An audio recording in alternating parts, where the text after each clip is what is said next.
but we are back. Finally. I'm probably a little... Well, no, I'm caught up on uploads. I know that for sure. But I know I have, like, that last Morrowind video to upload in this one, so... Yeah, for those watching on YouTube, hello. Now, it's been a minute. I might be a little lost in what we're doing. I know that they just did some updates, so... It looks like they fixed a lot of the, like, crafting problems. So now I'm able to kind of properly put everything in my thing right here.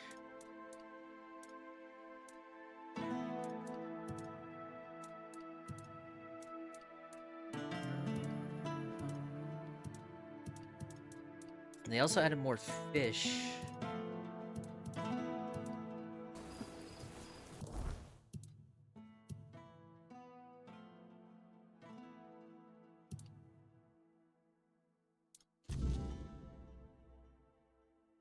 Oh yeah, I gotta go to Maggot. Right.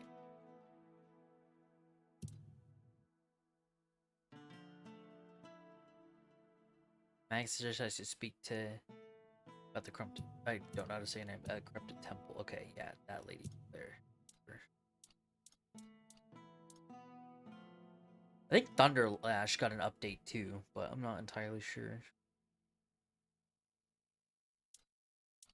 Oh wow, the UI is actually working the way it should be. I just realized that. It's actually comparing the spells.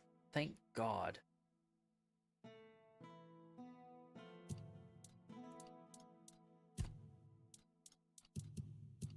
I actually do wonder if some stuff got adjusted on here too.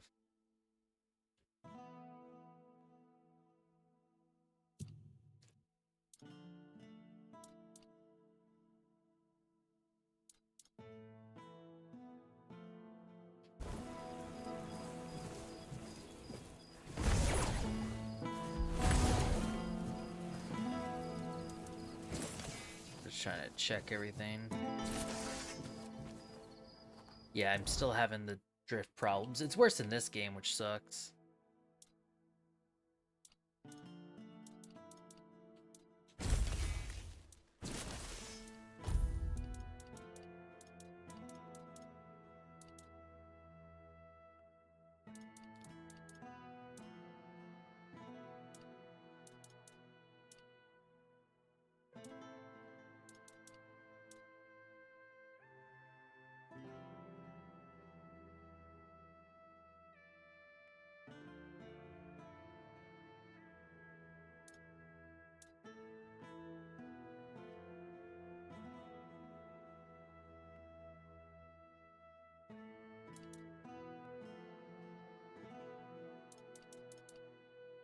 Hmm.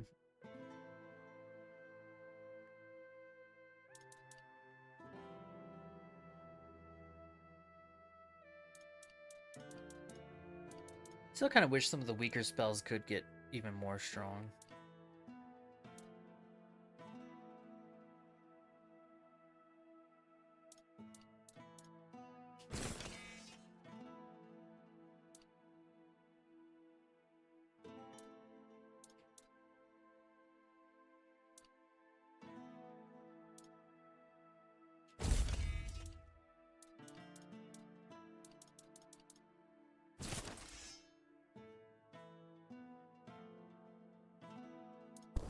Alright.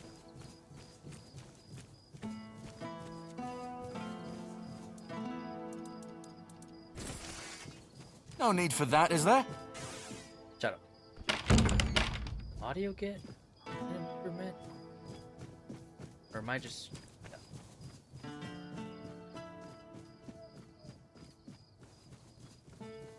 Go with that.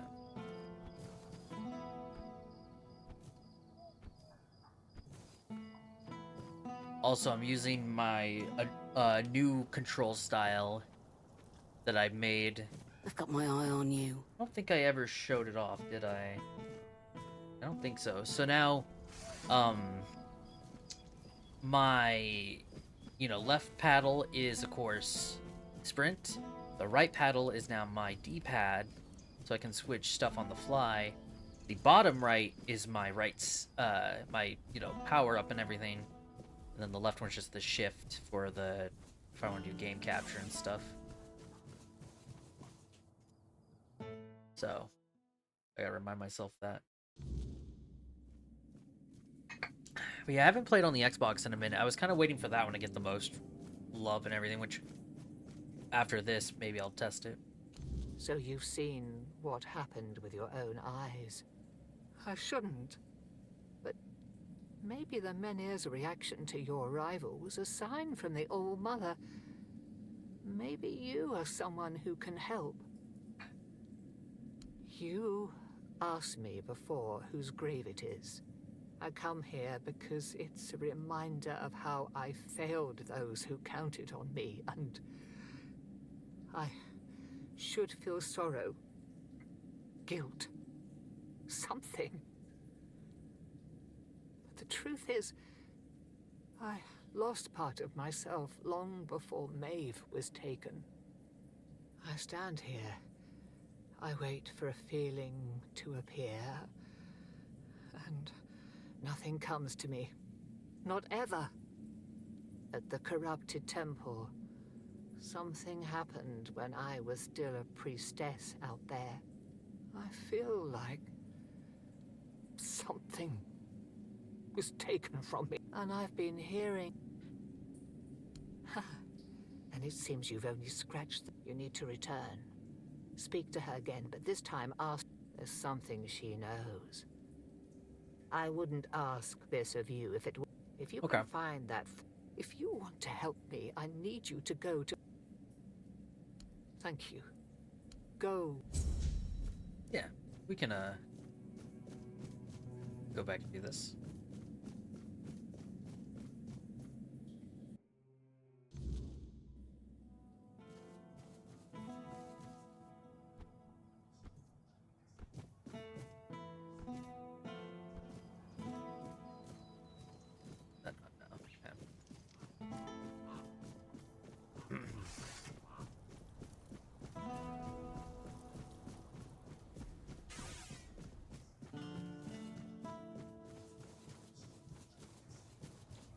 Honestly, I really gotta look into the spells again. Like,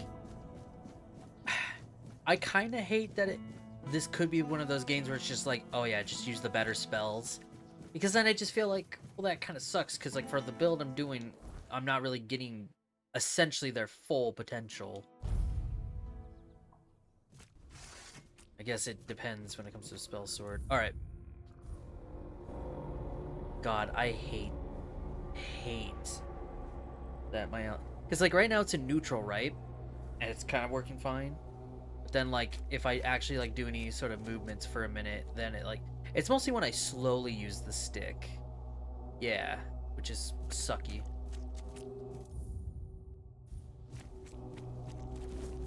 Oh, also, that reminds me too. So, first I'm going to save, because I'm going to test something here.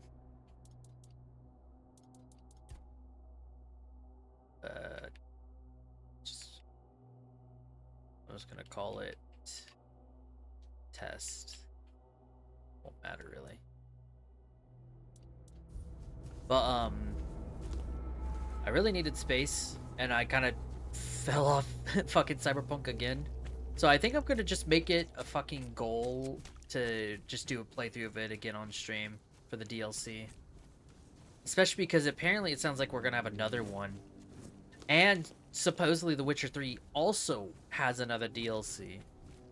I might have that planned as well.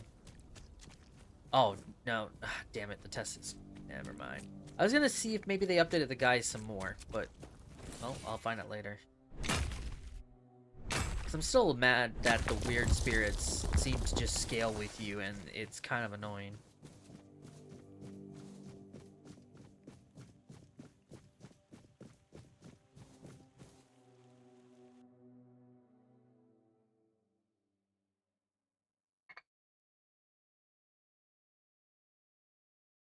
But yeah, something about audio feels like it got adjusted, or maybe I'm just crazy. Because I could have sworn we had to turn the audio up a lot higher.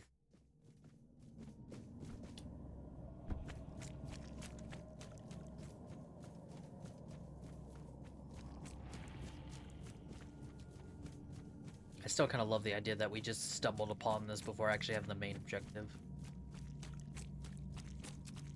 That's quest design, baby. Alright, so the game does still, like... I've been now seeing this... Let me try going back to 60 again. Being that it's on the Elgato, just to see. Good day, Alex. I'm good. How about yourself?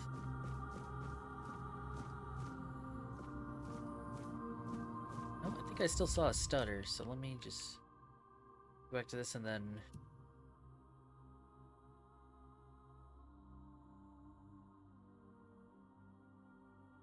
Anti-aliasing TAA.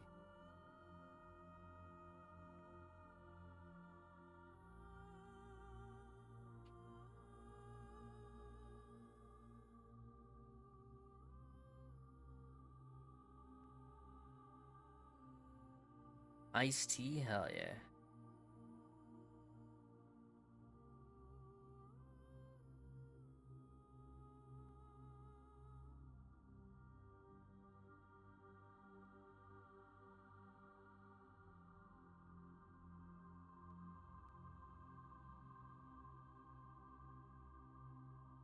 Makes skin look more realistic.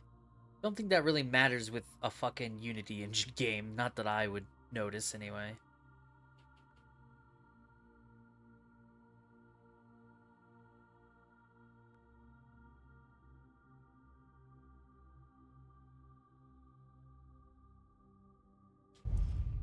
There you go. See if that helps a bit. I actually forgot this thing tends to reset some of those settings, because I think vegetation keeps getting reset. That probably could have been. This drifting is... I think that's my other problem, is, like... I know that you have controller dead zone here, but, like, what really irritates me... You know, let me try going to 16. Just to see if this might help with how my controller has been acting lately. I hope it does help. Because whenever I want to micro move, that's when it gets worse.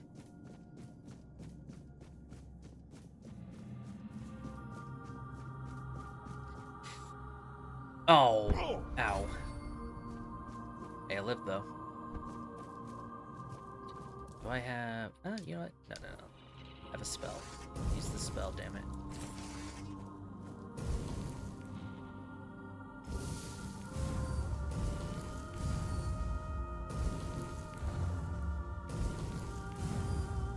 Yeah, now that the game's been out for a while, I wonder if people have now found more spells.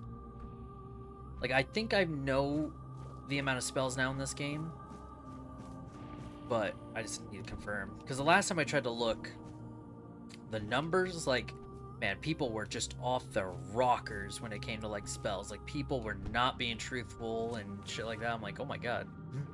Oh, hey, did they fix the water? Oh my god, I think they did. Oh, there's actually, like, I can see, I can swim and look up, technically. Oh my god, that's nice. I'm excited for August. Like, they apparently have a lot of stuff planned for 1.1, and I don't know what it is about Act 3, what they are hinting at, but I would love to hope they have, like, more spells and weapons. Mostly weapons. Apparently people said weapons start to lack a bit. But, that's another thing. Oh yeah, cool thing I read in this update though, when it comes to doing nighttime raids and getting, you know, the unidentified objects, you now have a better chance of getting tier 4 and 5 quality stuff now. Okay, what the fuck is happening? Okay, I really kind of fucked up where I went.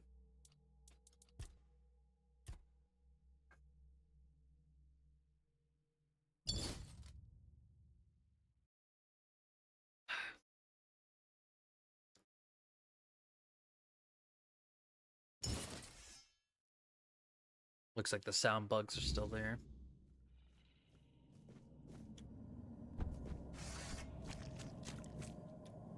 But, I'm very excited to see the game shape up a lot better and stuff.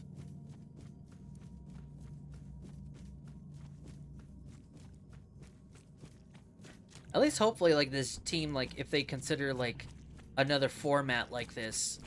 I wonder if they'll have enough enough knowledge with Unity to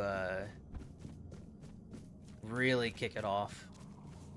Because the fact that this is Unity engine is still like impressive, and I'm wondering how far they could take it.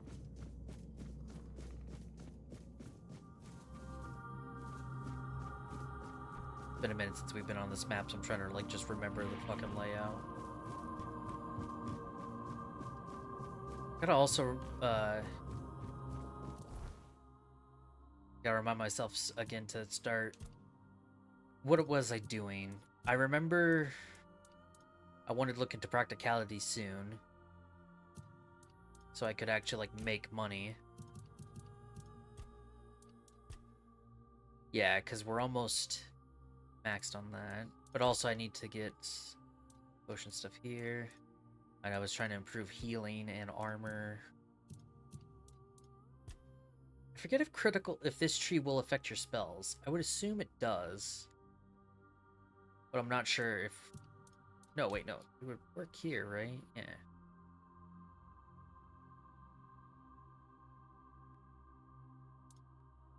Yeah, there's some stuff I gotta do with these, of course.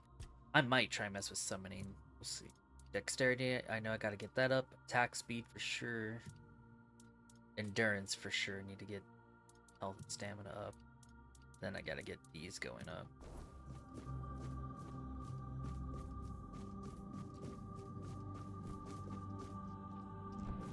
I just can't wait to actually get through this playthrough. That way, like, when I do my Xbox run, I have a much better understanding. And hey, if they actually have a DLC plan for this, I'm sure Xbox will be fixed up enough where we'll play on that account, because I'll probably have done some crazy shit with that one.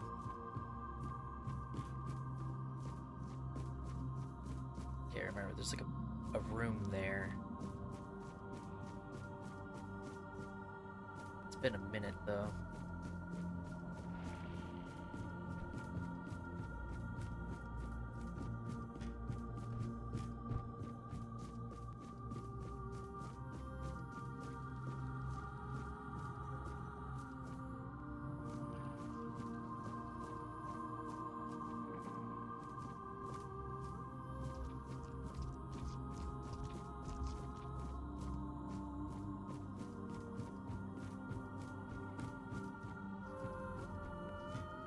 We progress this castle again.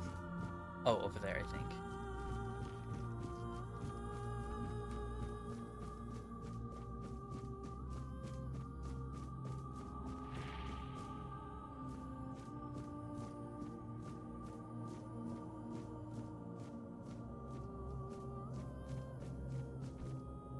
I'm trying to get to Ghost Lady over there.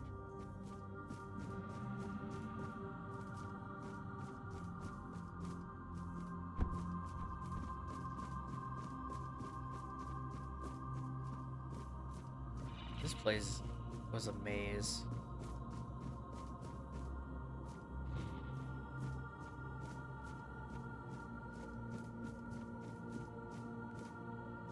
Or...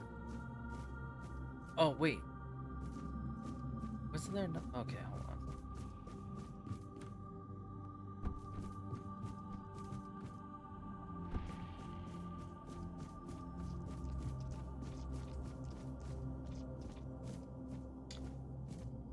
Fuck. I'm trying to remember.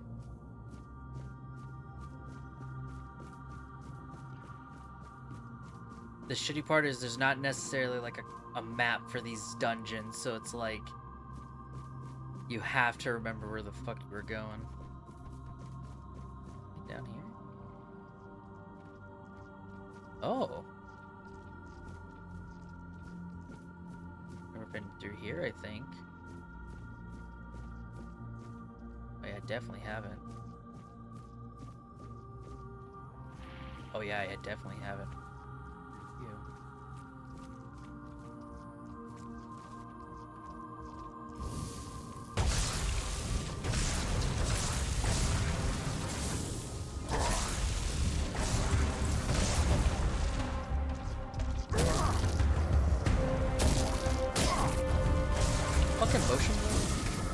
Oh yeah, it probably is because of me messing with my video. Hold on.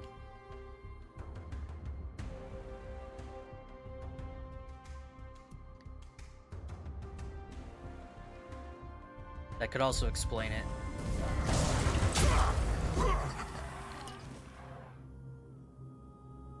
What is this?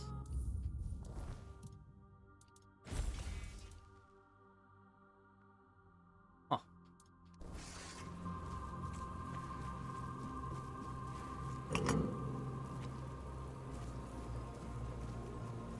Oh. Is there any kind of treasure down here?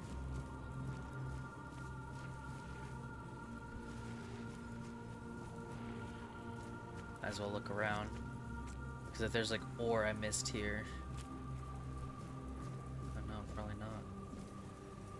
Oh, okay.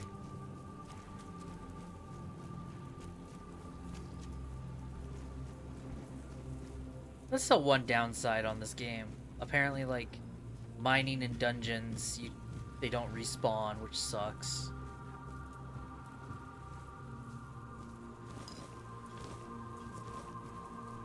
But I guess it makes sense. Same with like how stuff in crates won't respawn, because like, I feel like you're kind of supposed to, you know, play it right when it comes to making your stuff. And then of course practicality comes into play there then, because then you can legit just buy everything, make a bunch of stuff, sell it for profit, move on.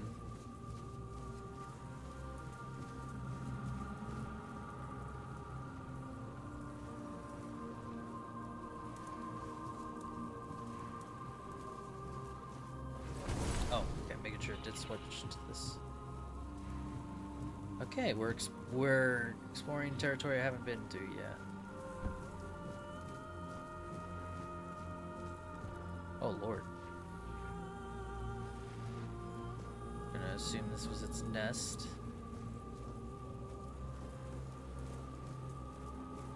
Nothing here, sadly.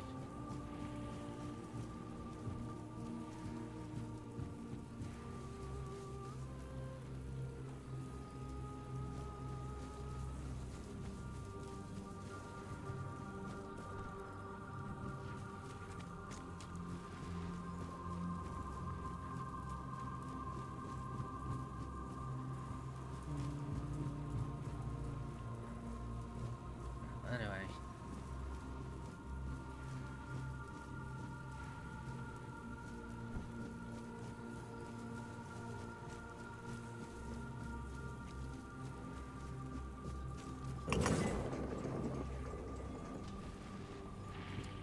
Damn, okay.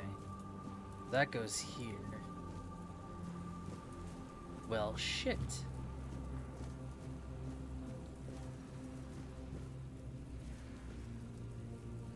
Which means I must have missed something for this elevator, maybe.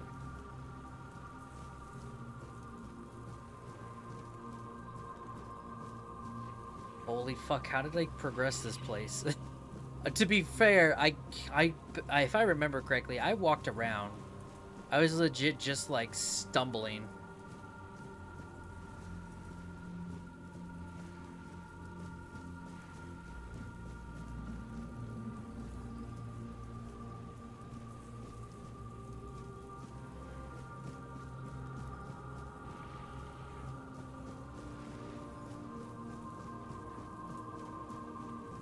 There you go.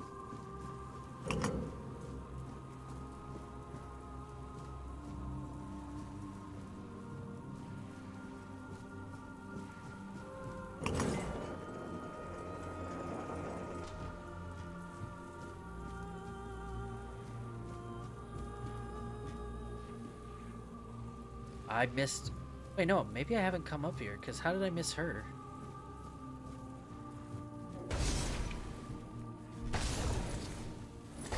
Right, that was my sneak damage. There's no way I missed. Maybe I haven't been through here. Really hate the delay on this one.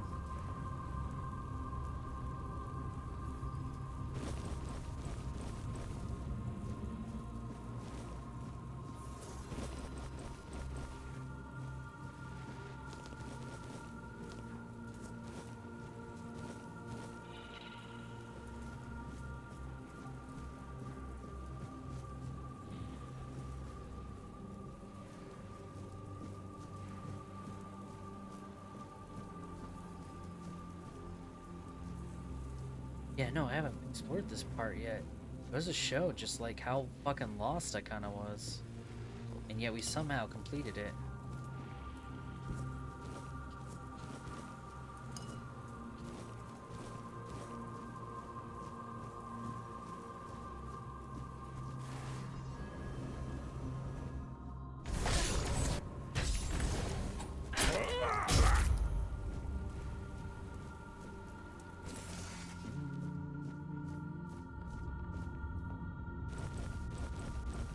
I really wonder if I could just kind of make this stronger in itself.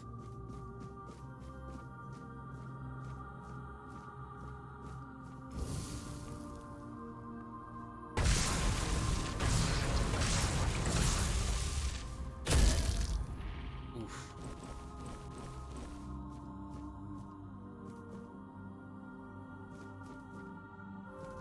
Okay, yeah, there's the boss bridge. Did my settings change for my controls?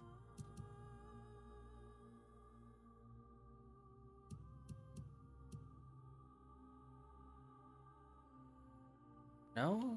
Sensitivity's 90. This was max. Did something change, maybe? Or am I just crazy?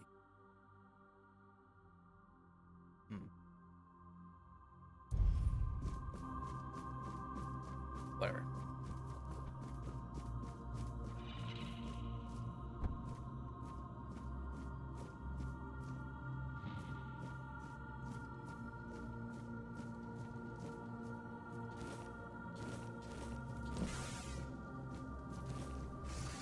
Is that other one?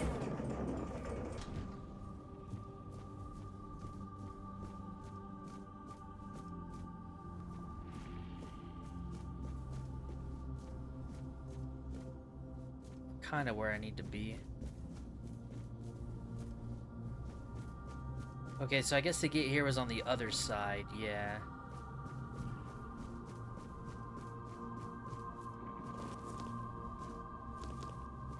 And my memory is not there for some reason.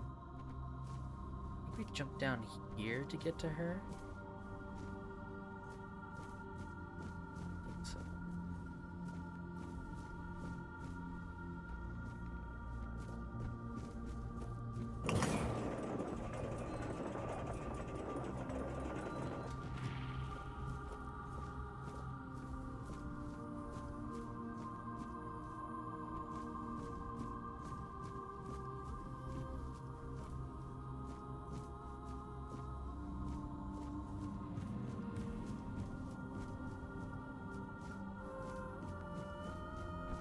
Oh, how did I get through this fucking place?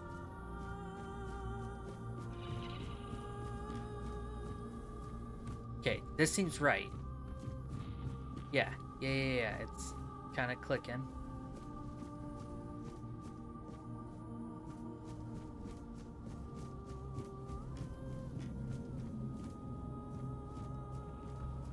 I know this took me to the boss.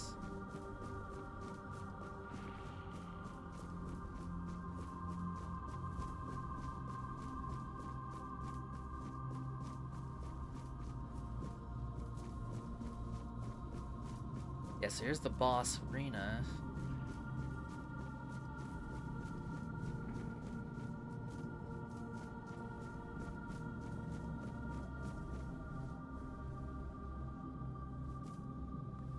Holy shit! Why am I stupid? I don't know. Don't know how I fucking got through this place, apparently. Holy shit.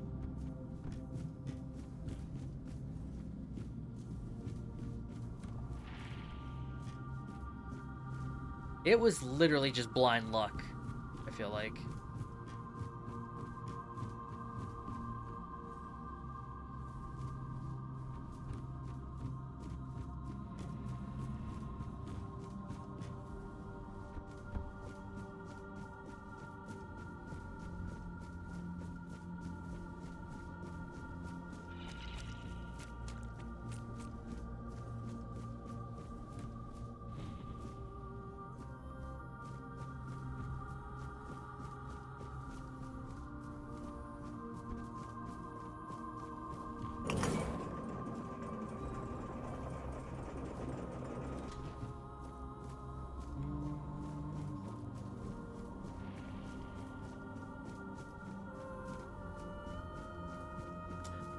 Wait. Hold on.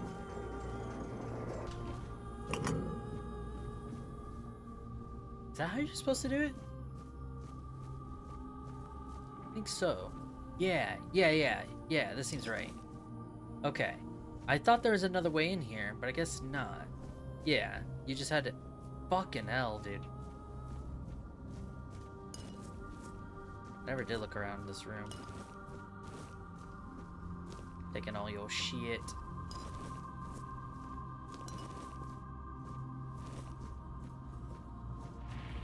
Alright. You can see me, hear me. How strange. That's not how it's meant to be. I decide who sees, who hears, yet here you are, unbidden. Why? Ah, Niante, the fractured one. Yes, she feels the void, doesn't she? The emptiness, where her compassion once dwelled. What she cast away? A fragment, a spark. Hers, yet no longer hers.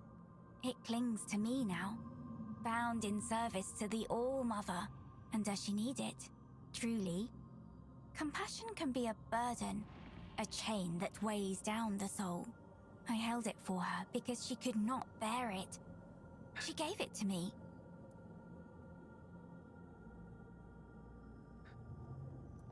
Because the All-Mother does not abandon her children.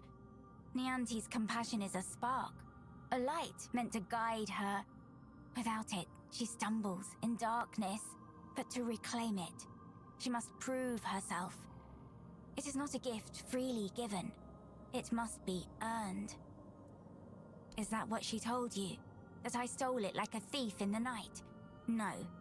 It was her despair, her doubt, that cast it away. I merely caught it. Then she must prove herself worthy. That fragment is steeped in corruption. To return it as it is would destroy her. Take this. It holds what she has lost. Bring it to the All-Mother's altar and cleanse it in her light. Only then will it be safe to return. Go, and tell Niante this. The fire she extinguished still burns. But only she can decide whether to let it consume her or warm her soul. Alright.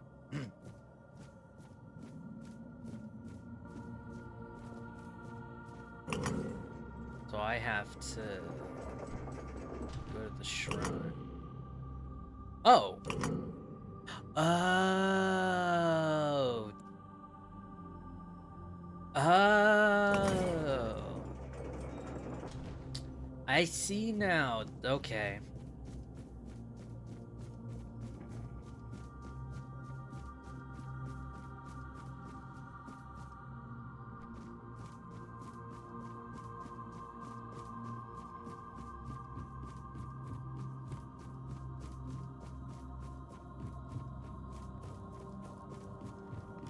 Yeah, I must have just blindly went through that dungeon, which is hilarious.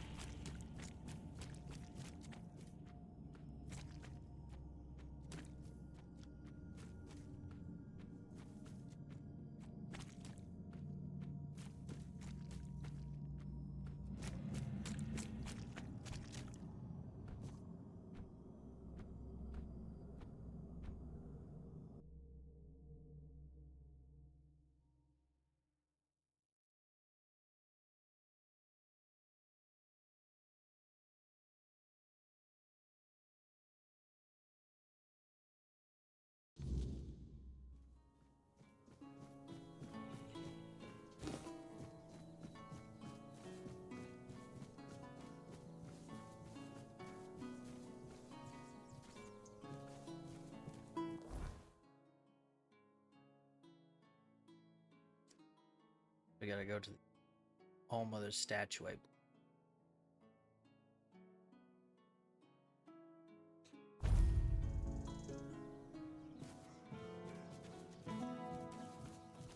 Oh, hello there.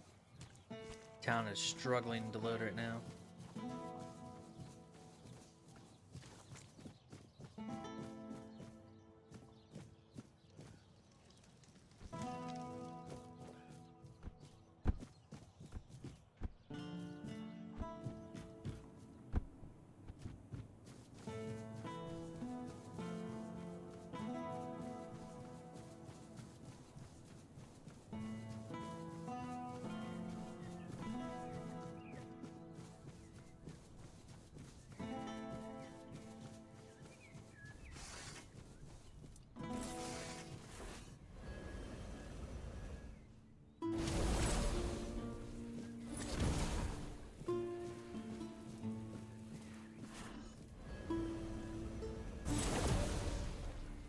Son of a bitch.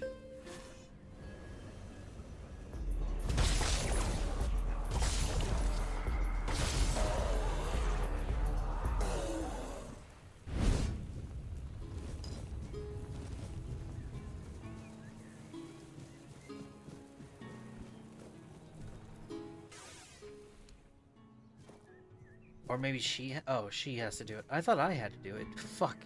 I guess I misunderstood what she meant.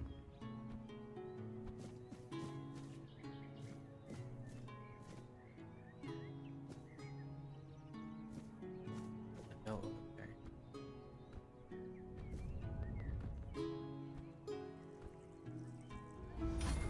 I still need to see exactly how much the skills affect your thing. Because, like, in Oblivion, you kind of see the skills adjust your stats and whatnot, but you're not really seeing it in this one.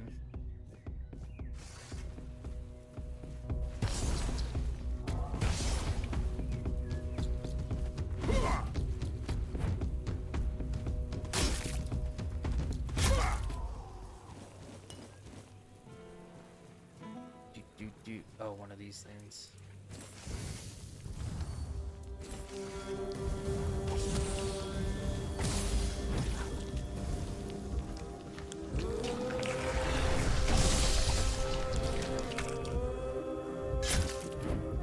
This thing just has a lot of health in general.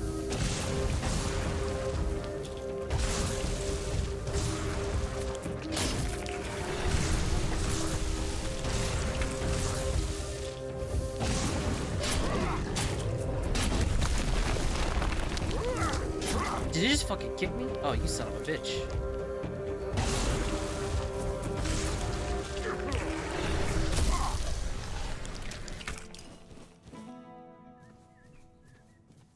I wonder if they adjusted some of the damage.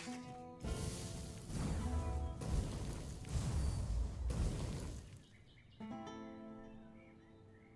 feel like this spell needs a buff. It's just me though. This one out. The hell?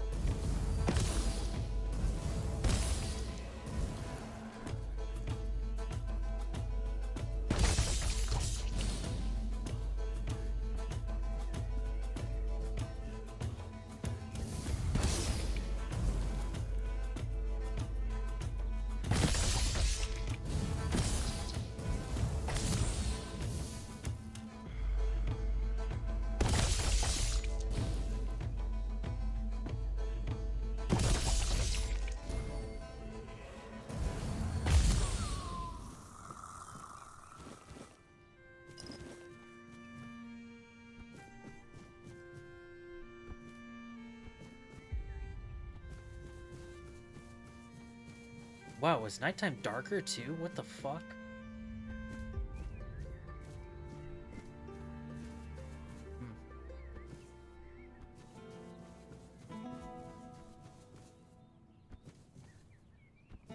You know, the music right now sounds almost like Diablo 2 music. That's fucking crazy.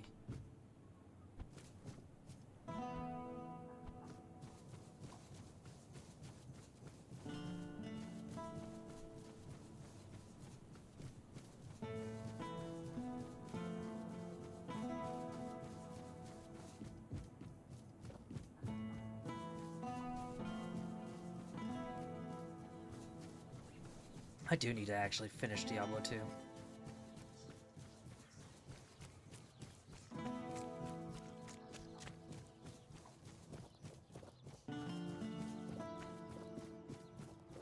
Help a soul out on your journey. Oh yeah, she's probably gonna be asleep. Oh, don't really have a home yet, right? Alright, let's put shit away.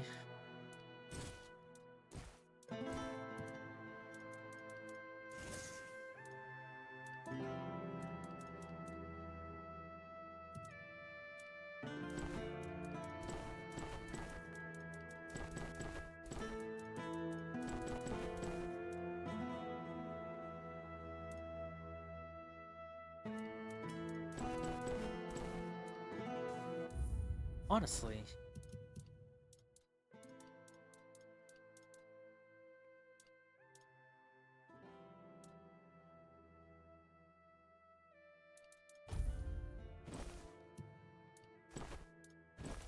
I'm gonna go back to this for the melee damage.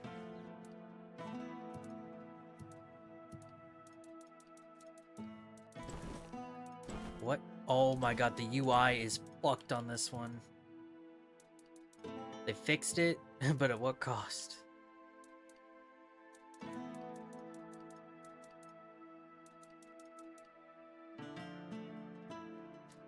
What were the boots I was wearing? Shit.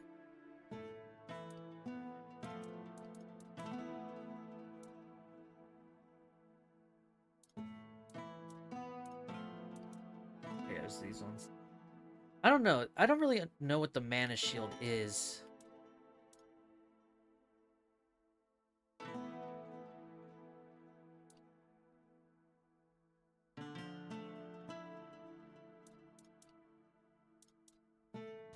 I was gonna go back to these ones.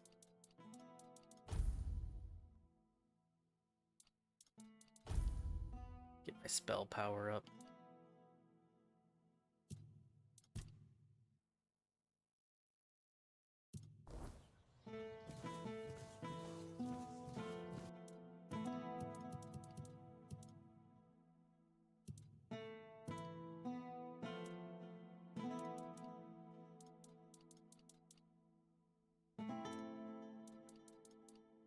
I need to use this stuff.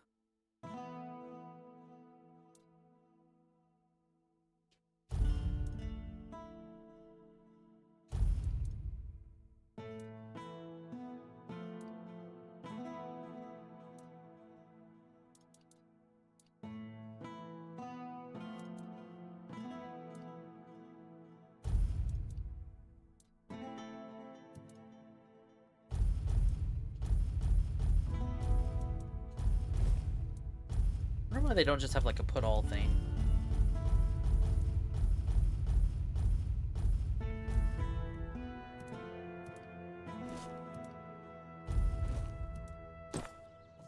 Okay.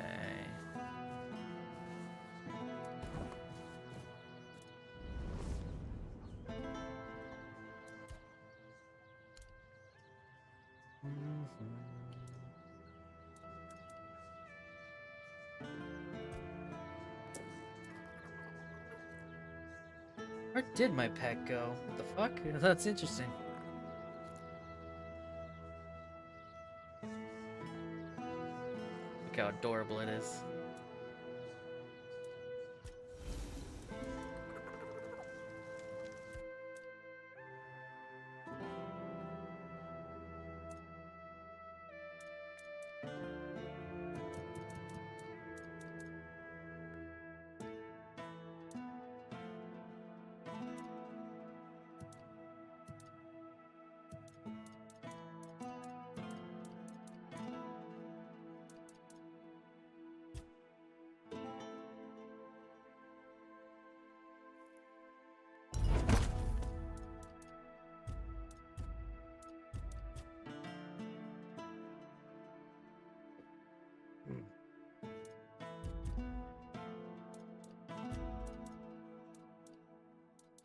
Change this.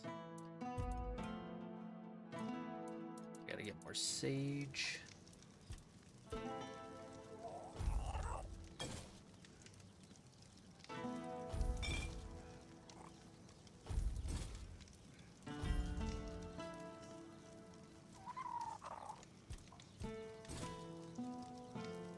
Oh, would you look at that? +5 greatsword.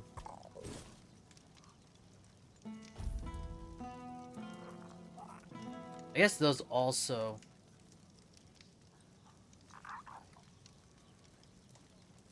I guess it kind of does look like that.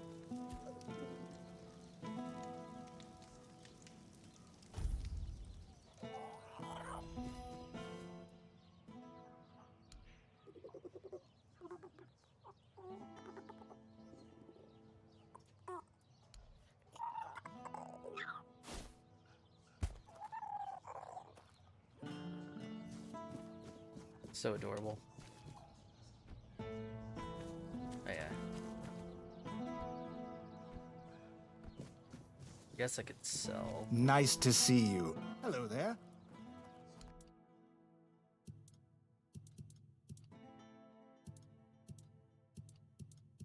What did they put in my stash?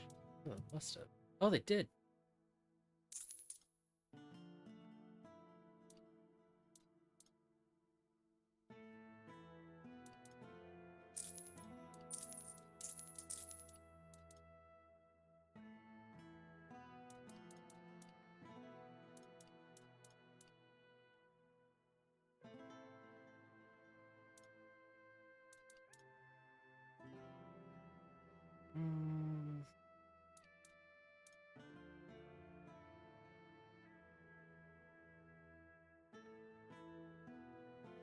Heavy attacks additionally cost 20 mana, shooting a piercing wave, dealing 50% weapon damage, and burning all.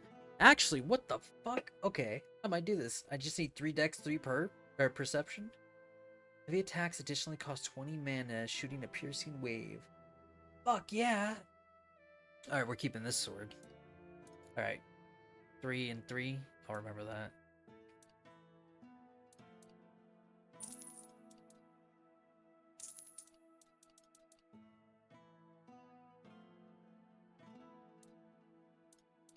I'm not really using two-handed swords, so I'm gonna just sell these. We're just gonna lower the honorary one. I'm gonna sell these as well.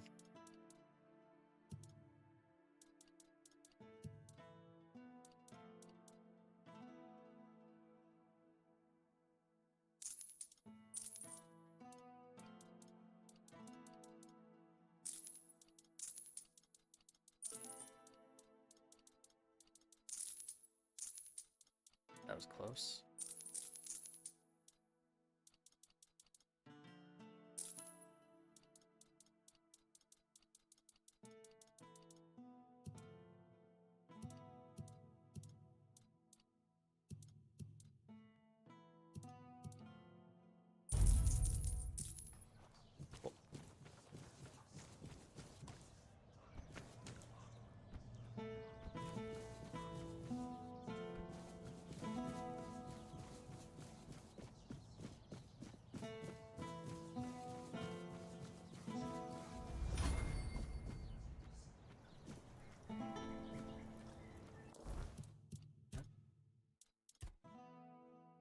Okay, yeah.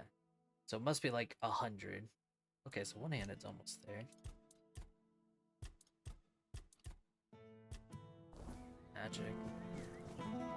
Walk away before it's too late. I still would like to know if, like... Yeah, see, from what I'm seeing here, none of this gets any of the skills added. So that's why I'm wondering just how do the skills affect your stats?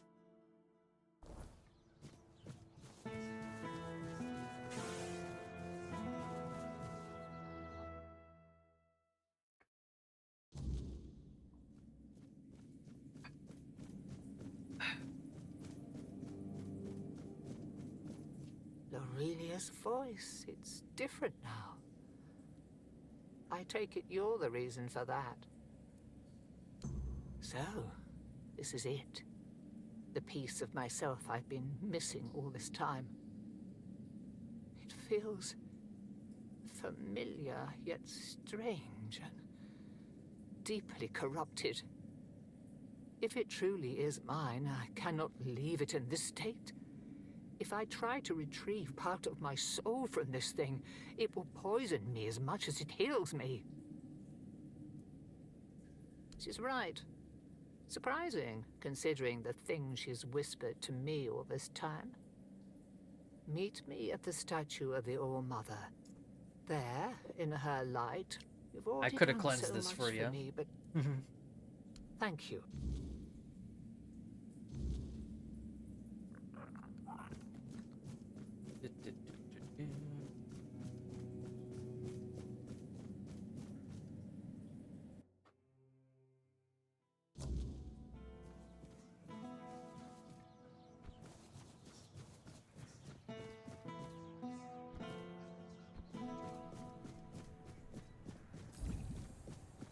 I just accidentally... Yep, did. Oh,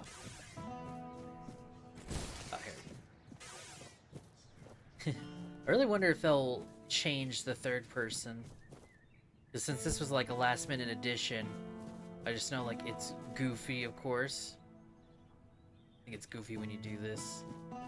But I'm sure they'll because the animations are definitely different in third person, so I'm betting like they might have plans to polish that up.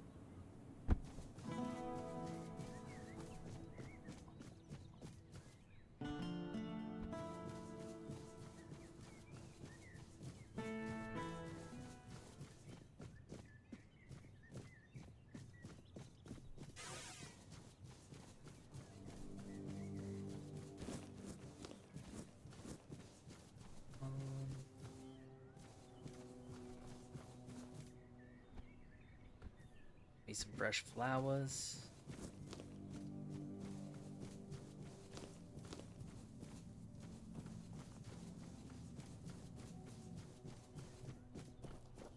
The All-Mother's light will...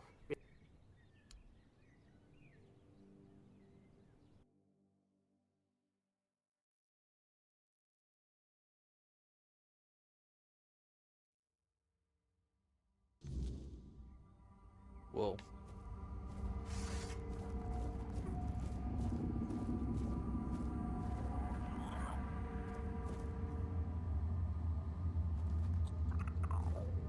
Oh, hello. My name is Nianti. I don't know how long I've been here, but I don't know why I'm here. I came to the All-Mother's temple not that long ago, but one day something changed. Corruption seeped. I failed. I tried to escape, but I couldn't. And... What? That can't be true. How could I serve when I'm trapped here? How... Tell me... What's left of me? Needed? Maybe... Thank you. You've given me the clarity. Is that it? Oh. I was like expecting something to happen.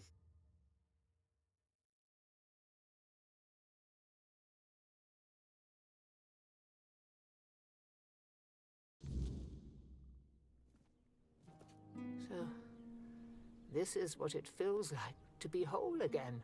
It's strange. And now, I feel as I always should have. First, I will return to the people of Kunat. You have done more for me than I ever could have. No, you didn't. There is much to do, but... Oh yeah. Nice little side objective right there.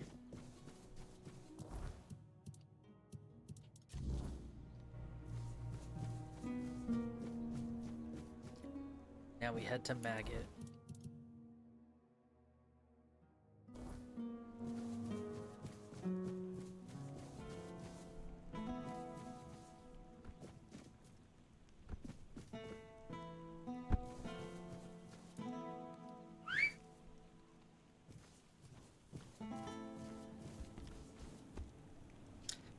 Alright, I don't have the horse armor in this one. Still one of my favorite things from like the upgrade pack is like they have the horse armor and they have a joke about it. It's like it's the only horse armor you need ever.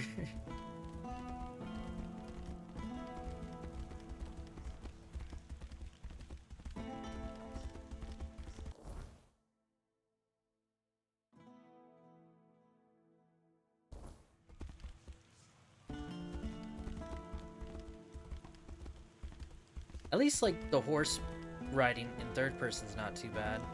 Just horse riding is very not there.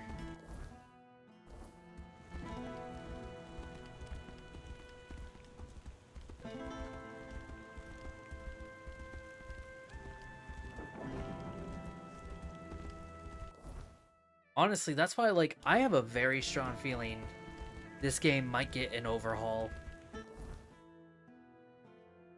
I don't know what it is, but I have a good feeling that could happen.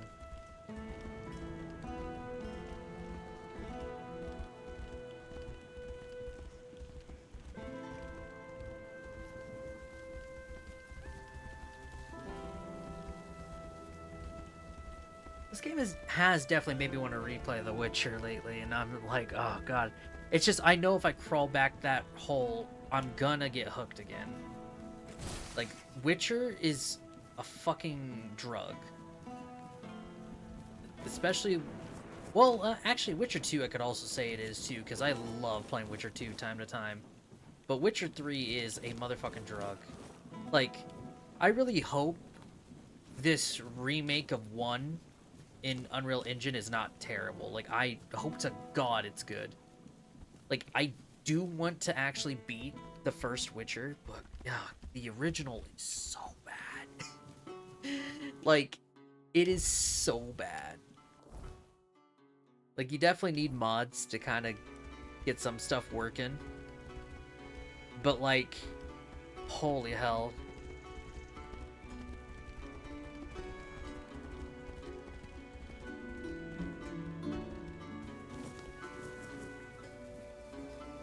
The only thing I'm worried about, though, with them remaking it is, I just don't want them to remove stuff. Because, like, some of the characters in it are pretty funny, and like, their names are funny, and I'm like, please don't remove this.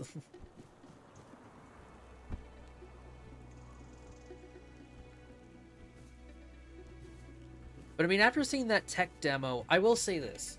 The tech demo for Witcher 4 was pretty good.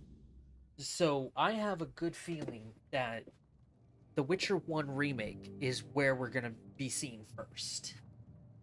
And I bet you that will be like the true, like, okay, if this game works and stuff like that, they'll have a lot of faith in 4. Never seen the first game, only 3. Oh, I'm not on the Xbox. I was going to show you, like, boy, like, whew. It's an old game. It's an old game. Witcher 2 definitely, like, is pretty good looking. There's obviously some art styles I wish carried over from 2 to 3. And it originally did, because that was their demo, was using that engine at the time. But then the Red engine had such a significant upgrade, like, it completely changed in the art department. Not to mention, though, like, the one thing I do appreciate about Witcher 1 and Witcher 2 is it was more hardcore about alchemy. Because in 3, you're just collecting the ingredients to upgrade the potions, and that's it. And then they're reusable and stuff like that, right? Whereas in Witcher 1 and 2, there were way more potions in the game, each with their own benefits, and you kind of had to go and collect the ingredients. Like, as far as I remember, Witcher 2 sadly was super linear, so I'm pretty sure you had to be careful what you were grinding for, because there were moments some things couldn't respawn and stuff. So you more or less had to, like, prepare yourself, like, make sure you didn't spend a lot of your money, make sure you go, like, save it to buy ingredients if you can't, like, get the ingredients anywhere else and stuff. Like, they were a little stressful about that, but I just love the idea of having, like, limited potions, and you had to use a potion that was either best suited for the monsters you were dealing with or best suited for the situation. And they had potions that didn't make it into 3, but still, like, did significant, like, bonuses. Like, you could have one that still upped your damage, even though, like, it wasn't really meant to be used against anything else. It was just like a carry you option until you got proper potions. Now, of course, we need to head to the Menhir. If I've read the notes correctly, The ritual has the best chance of success if we perform it after nightfall. No time to lose. Now I need to prepare myself, but After nightfall. It's I'd say it's doing better. It like during the morning it was great, just very, dry as it was getting and stuff. But the color was bothering me a bit. I was like a little worried. But then like throughout the day, as I was applying more aloe to it, I also think the color may have been just from the gel and everything. But it also looked like it could have been just dirt was accumulating, which kind of sucked. But yeah, it was like getting all cracked, dry, and like a little spotted and stuff. And then I got paranoid and kind of went to wash it and everything, and some of the skin came off and everything. So now it's like, nice and, I guess not really nice and fresh, but like it's, I'm pretty sure it's, of course, fresh skin, so it burns a little bit more now. And if I use that aloe gel I have, it burns. And I was like, oh, fuck this. So I was struggling throughout the day. And then when I got home, took a nice long cold shower to get as much of it as I could. And realized I completely forgot. Calamine lotion fucking carries hard. I gotta go buy me another bottle. So I might do that tomorrow. But after I applied some of that, my dad gave me his tattoo ointment because it's CBD and it doesn't have the stuff that would make it burn. And honestly, I'm wearing it right now and it's pretty good. Like, my head does still hurt when I make certain movements with my forehead and everything, but it feels much better right now. But the calamine lotion definitely reduced it even more, so I gotta make sure to go buy probably like a portable bottle.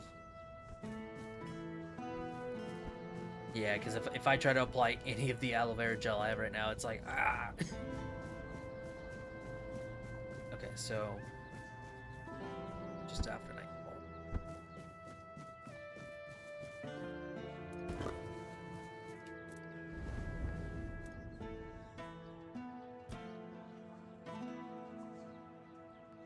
Wait, what's just after nightfall?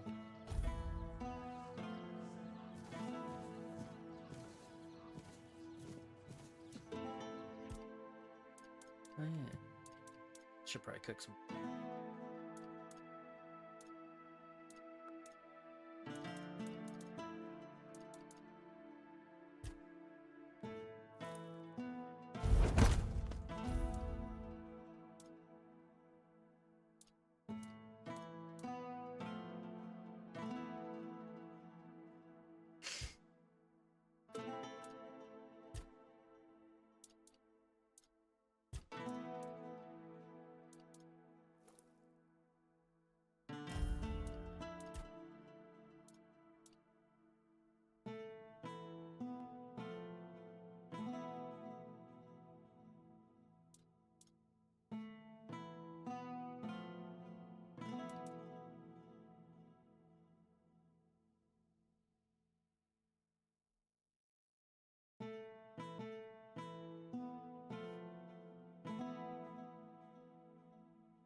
Oh, right. Okay.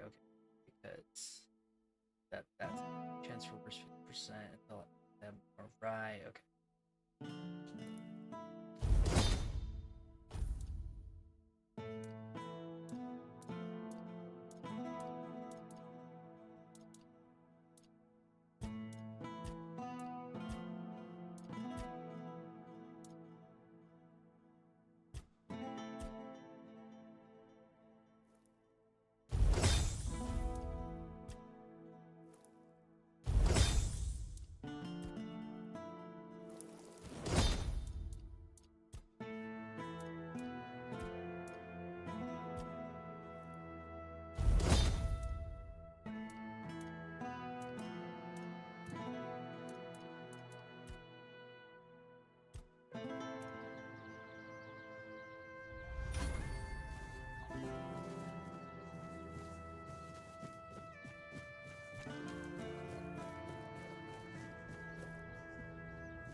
know what I still need to do is go to the dungeons of the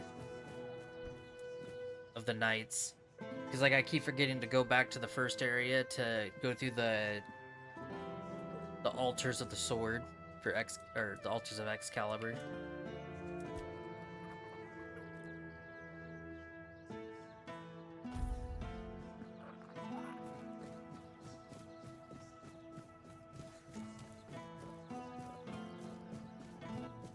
It worked.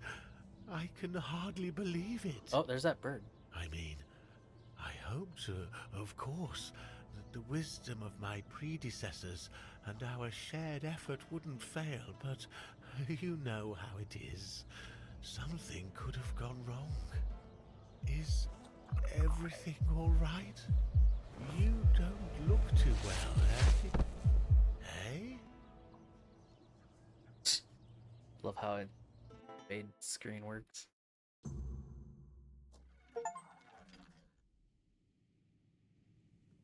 So, it's done. The Menhir is alive once more. This changes everything. What did that human The say? people of I Kornak gotta will check. stay where they are. I wouldn't be so sure. The weirdness continues to thicken, and the threat of the Red Death hasn't passed. Besides, I still have my orders, and they clearly state where your Menhir belongs. I know you have your orders, and I, as a lord, am bound by Camelot's law.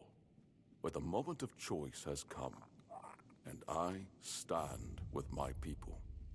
I am the Lord of Kornak, not Camelot. I cannot simply command my subjects to abandon their land. Of all times, you choose now to grow a moral backbone? Duh. Spare me. You are a lord, and it is your subjects' duty to do as you command. And if you defy Camelot, well, I don't think I need to tell you how that will end. But that's where you're wrong, Denholm. There is one thing even Camelot cannot dispute. Not if they wish to avoid a civil war that would break out if they defied their own laws. What are you talking about? How exactly is Camelot defying its own laws? I will lead an expedition to find the Holy Grail. Such is my will. What? So you've really thought this through, haven't you? Well, if that is the will of the Lord of Kurnacht, then Camelot will have no choice but to acknowledge it. I'll report this to command. They're in for a surprise.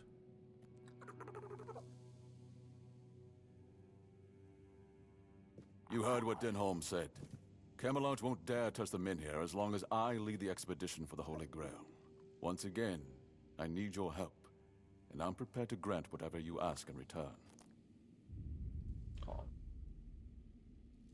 Decide who holds Kunat's reins and who never will again. Oh, right. Okay, so this... I'm assuming if I went and reported what Maggot wanted to do first, this would have changed. Okay. Cool. People I can trust. Those prepared to share the burden of this quest for the Grail. I can't command anyone to join me. They must come of their own free will. Otherwise, the expedition is doomed to fail before it even begins.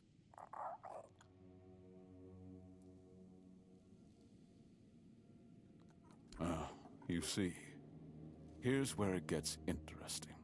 I've turned Camelot's own ancient laws against them.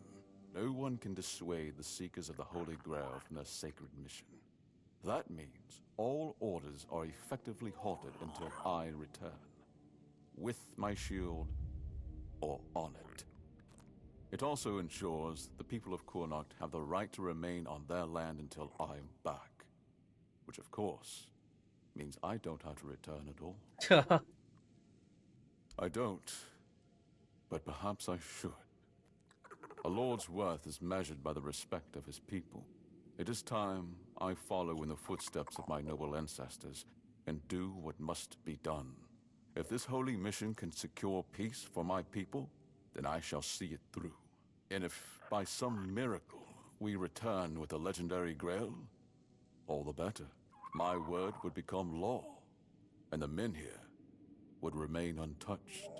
By Camelot's own laws, I could even lay claim to the crown should I wish it, but I don't. My Kurnocht is enough for me. I would start by looking among the most trusted and eldest members of our community. Our priestess, Niante, possesses unparalleled talent in healing. Her presence would certainly be invaluable on such a journey. Then there's Urfa, a skilled blacksmith who was once a formidable warrior. If not for the strength of his muscles, the strength of his mind could prove useful. This He popped in might my also head. speak with Magnus. Since I the believe two New of Game you have Plus been is through being so looked much into for this together, game as well, he which may is not going to be a thrilled great with the idea. But I believe his heart is still in the right place. A sense of purpose in what we're about to undertake. Now that the men here is reignited, it no longer matters whether we return with the Grail or not. The people will be safe and retain the right to stay on their land. Each of them must understand that this is about the fate of all Kurnocht. For some, it might even serve as a chance for a change in You know what? scenery. This one was Approach them with a pretty good kindness. choice.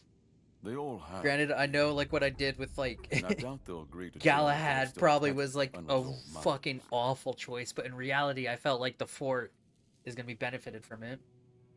Thank you. And believe me, the reward you'll... And whether they agree or not, I will set out for the Grail. Where is the shield, though? Need more games UNG plus mode? See, like... And that's the thing, too. It's like some games out there really do benefit from it. Like, The Witcher 3, for example, never did have one. And when it got it, it's nice. But the problem is, you can only do it once. Which I hate because... the gear improves, of course. There's not really a max level. And, like...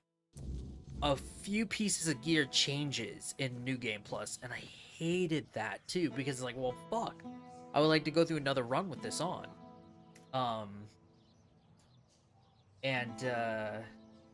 Yeah, no, like, there's... And, you know, like, you could say, like, Elder Scrolls games, you can't really do New Game Plus, because the whole point is to kind of, like, journey like that and everything, you know? Like... to get from point A to point B, getting powerful and stuff, you can't really, like, New Game Plus that, really. This game, you kind of can, because you don't have to redo the tutorial. Because the way this game works, and I'm sure this is how they'll do it, because whenever you complete an act and then start a new game, you can then start from any act that you want. And it looks like the way they designed it is when you start a new game, say, in Act... Let's just do Act 1, right? You start in Act 1, it gives you everything the tutorial had to offer. The only downside is you start out as a... like, kind of like, in Dark Souls or whatever, when you choose the class, the Depraved class and stuff like that. Like, you start out with those kind of stats. So you're 10 in, like, your stuff and whatnot, right? In your skills, like, you're even, you're not, like, specialized in anything, but they give you all the blue gear that you would have gotten. You'll have a full loadout based on what you want to try and start with, spells, all that. Like, they actually give you what you would have had from that tutorial if you took the time to look for everything. Same with, like, levels, skills, and stuff like that. So, in theory, they could do the same thing. If you want to do New Game Plus, you probably don't even have to go through the tutorial. Like, all they'll do is start you in Act 1, and you'll have your gear. So... this game I could totally, like, see him doing it like that. What else? Like, I think it's just like it definitely depends on the game. You know what I mean? Like, and especially with most RPGs, like when it's a game where like you have the sense of progression kicking in, it feels like you could easily just replay the story with that gear. Like Expedition 33 is a great example, you know?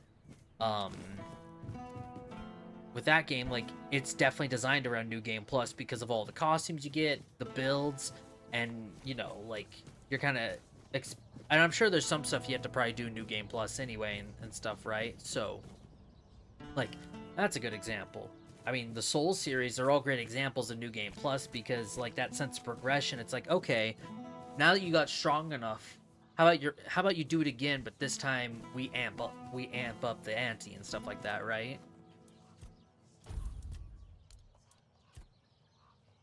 I'm trying to think of like, let me look at my like list again.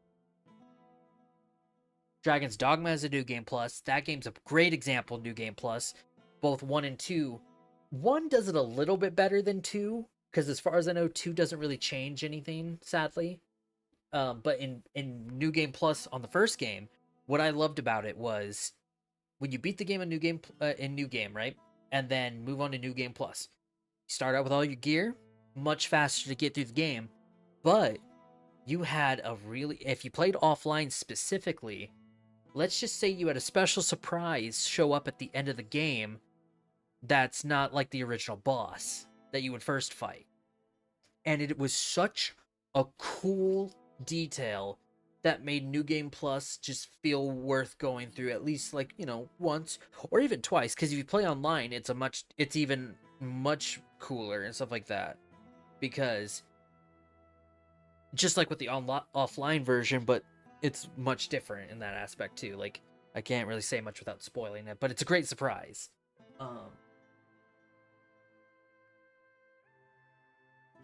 Like, you know, Resident Evil. Oh, Assassin's Creed.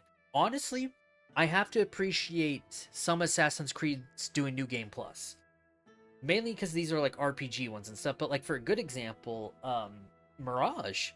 They now have a New Game Plus in it, and it actually is worth it because you have all these tools, and now you can go through the game again with these tools and do these stuff differently and things like that, right? And I guess they kind of tried to do that with the mission replay system, because some games didn't do it properly.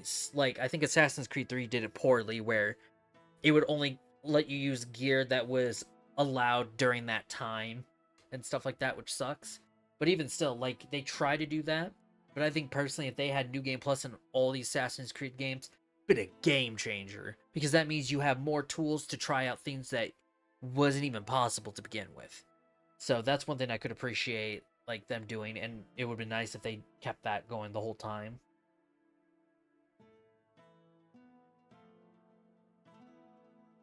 Yeah, it just definitely depends on the game, you know, like, and what you need to do and all that. Because I guess the only New Game Plus Bethesda did was with Starfield, and it's actually built into the story, which is a unique detail, kind of like with Dragon's Dogma. It's built in for you to do New Game Plus and changes the game up a bit. But if the writing wasn't so fucking awful in the gameplay, I'd probably be more into it.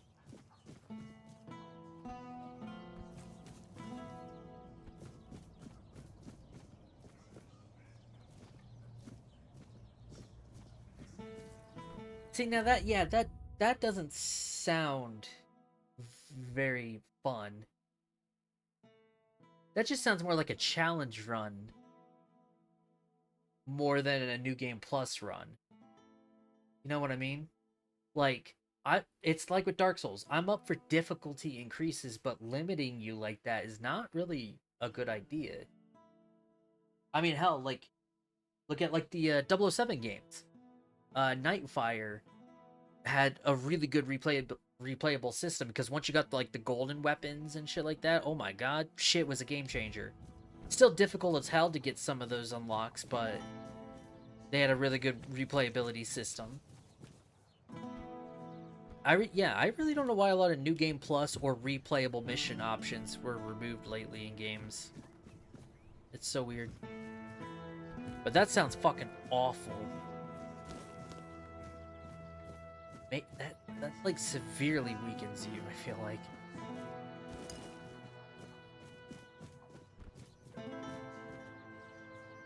Honestly, the New Game Plus modes I like are the modes that let you benefit from being OP. Like, for example, Metal Gear Solid 3. Honestly, the game benefits you more if you get your gear going first. So, sadly though, I don't think you can do new game.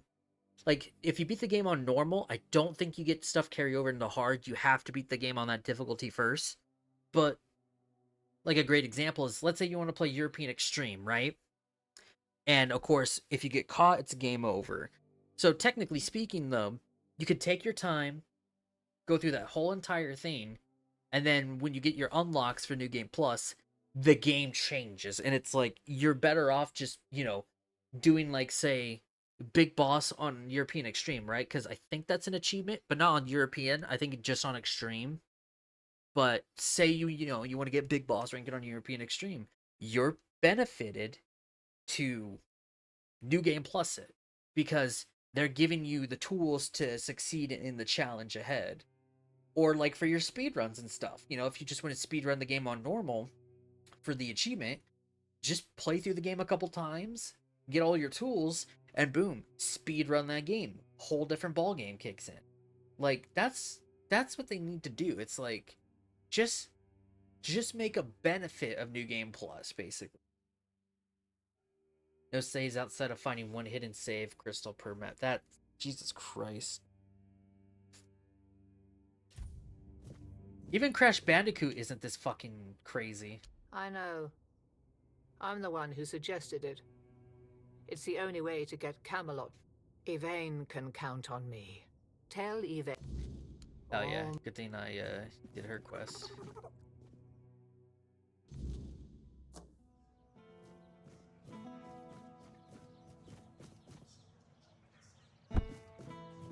Oh yeah, I might have to do their quest. Oh, right.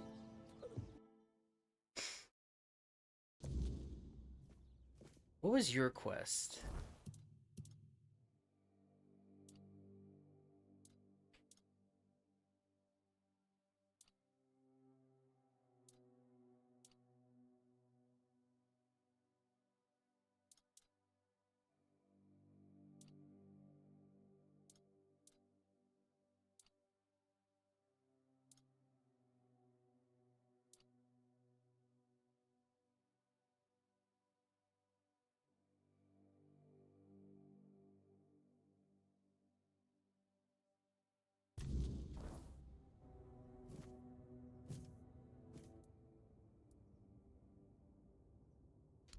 Shit.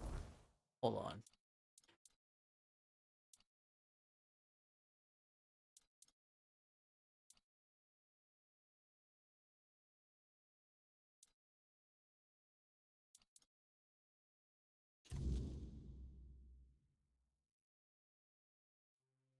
Here we go. Let me do this quest first, because I bet you I have to do this, and then he's free to help. Oh yeah, that definitely sounds like it. And that's also what I hate. Like, I forgot, like, these aren't like New Game Pluses, right? But like, there are some games, I'm trying to remember what they were. Like, I remember they're like, oh yeah, you want to do this, especially for an achievement? Well, you're gonna have to suffer with this, this, and this. And it's like, hold the fuck on, like, there's nothing great about this. Like, this is literally just torture. And I hate that sometimes. Like, just, it's like, oh, you want difficulty? Well, here, we're gonna give you this. It's like, there's just, and I hate it because there's those kind of people that actually suck that kind of, like, shit off. And it's just like, why? Like, this is not a get good thing. This is like, I want to gouge my eyes out. Oh, hello there.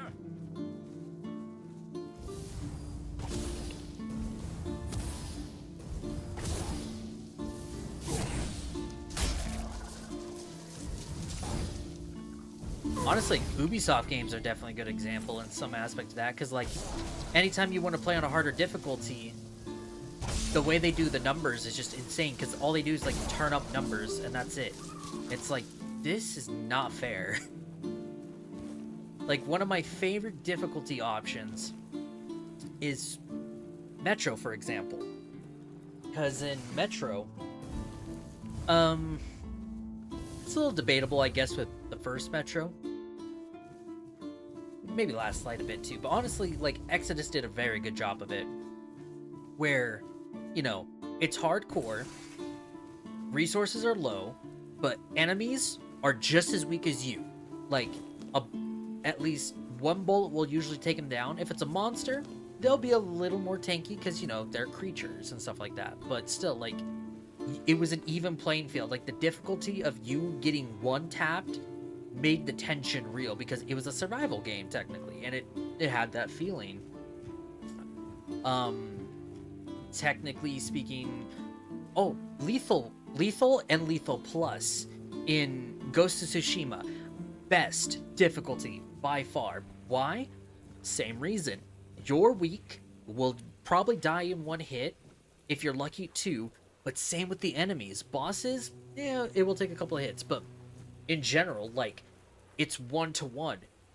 You know, like, it's kill or be killed, and that's what I love about that mode too, because it's balanced difficulty. The challenge is there, but you can still survive as long as you outsmart the system. Witcher 3 Death March. It sounds like a pain in the ass. Guess what? It's not. Because the main point of the game is to use spells and potions. And it gets you to actually, like, when you're first starting out, it's so hard because, like, you don't have that equipment. So your goal is to go to, like, alchemists, see if they have the ingredients for sale. Go looting. If you find it, read the ingredients, pin it, and find the ingredients or buy them, right? And build up that arsenal, because once you start leveling up and getting your skills, it will get even better. But having the potions and spells on the spot, usually your spells are your main focus first, changes the game immensely. And I have so much more respect for playing that game in Death March, because it feels like I'm playing a Witcher game, because I'll get my shit kicked in just a few hits unless I'm prepared with spells and potions based on the situation at hand, or bombs, you know, like, it's perfect. Oh yeah, and see, I hate that too. Like, some of those difficulty achievements are just ass and stuff. Like, I guess another game that's, like, in terms of difficulty, like State of Decay 2. Honestly, I've seen the lethal difficulty. It's fucking hell. But technically, it's not like, you know, gonna be hard in a sense. Like, as long as you know the game's mechanics, you know the ways around, like, messing with things and stuff like that, most of the time you'll still manage a lethal run. It's just the more matter of, like, there's a lot more restrictions because of the rule changes, like sound. Like, if you shoot shit, you better hope to God there's a suppressor on that shit, because you ain't surviving that at all. So, yeah, there's definitely some games out there, and it sounds like that game's one of them, where it's like, I'll probably never, ever platinum them. Or, like, take, like, Resident Evil, for example. Even with Resident Evil 1, let me tell you, Resident Evil 1 still was such a pain in the ass in terms of, like, trying to get the speedrun stuff going so I could get the infinite weapons. But still, like, at least they're rewarding you because your hard work pays off. Granted, I'm still not happy about it. But it's a two-way sword right here, right? It's a double-edged sword. On the one hand, I hate the fact that they release paid unlockables. So you just pay $5 to unlock all the shit that you would have gotten for playing the game on all the difficulties, right? Because when Resident Evil 2 Remake came out, I busted my ass off to get that platinum, and the rewards I got out of it were beautiful because I worked my ass off. Like, hardcore is no joke. It's tough, especially when it comes to limited saves, so you really have to play that game smart. And granted, it's not that hard. Once you get the patterns going, it's easy. It's more or less you gotta pray you don't lose to a little bit of RNG, like getting grabbed by accident or something like that, right? But, like, there's just, like, a sense of, like, this is bullshit that I worked my ass off for this, and then turns out people could just pay for it. But on the other hand, I actually do applaud it, because if you decide, like, say you played it on PlayStation, but then you lost your PlayStation and you got an Xbox instead, and you really don't want to do that stuff again, I can then understand putting the $5 in, and then that way you could just speedrun your achievements with those items. So it's a double-edged sword. I can see the benefits on both sides, but I still have to give credit where credit's due.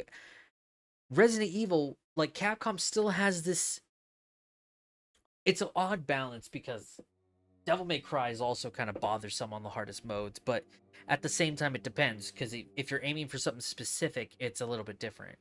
But like Capcom knows how to kind of balance difficulty. Like, usually hardcore in the Resident Evil games is not that bad, but it depends which generation we're talking about.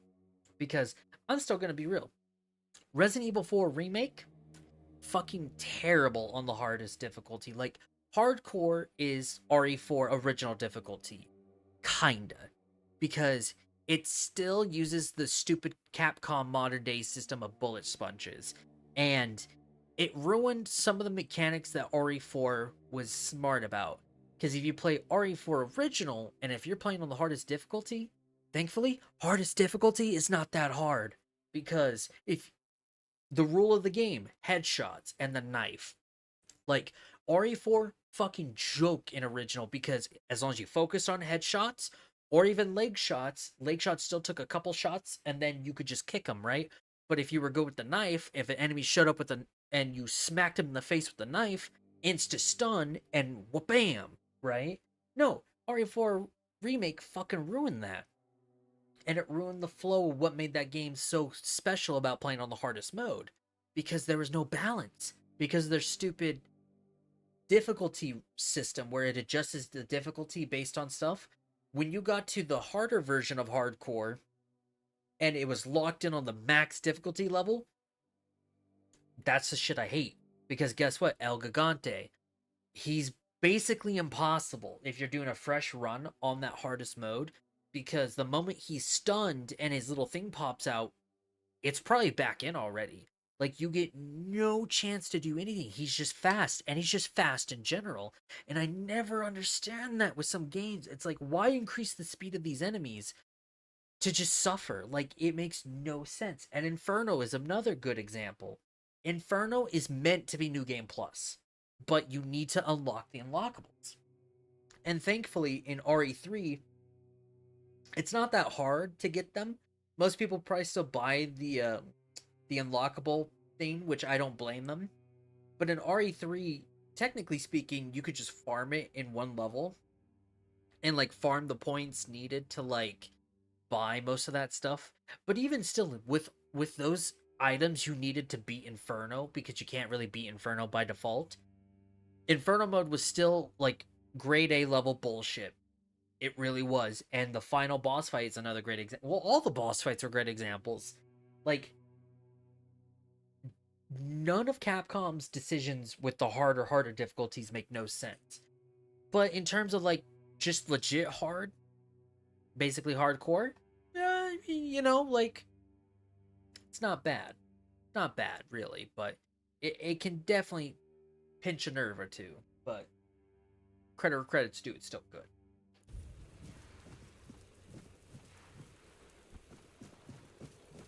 Ooh. Hold your ground, men.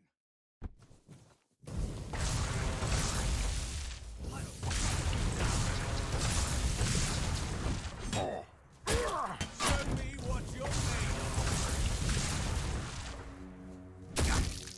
I'll get you back to tent. Back to your hovel, coward.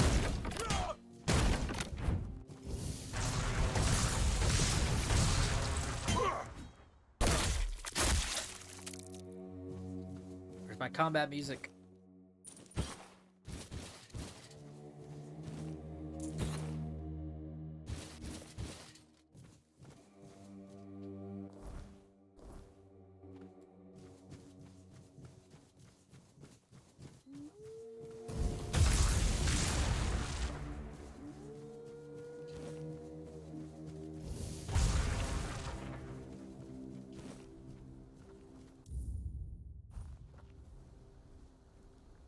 You quick save again.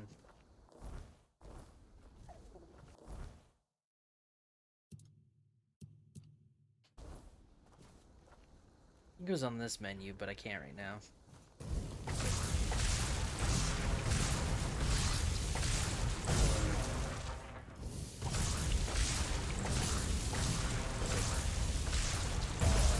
They had to have just difficulty in this game. No, something about, like, these fights feel a little more easy now. I don't know.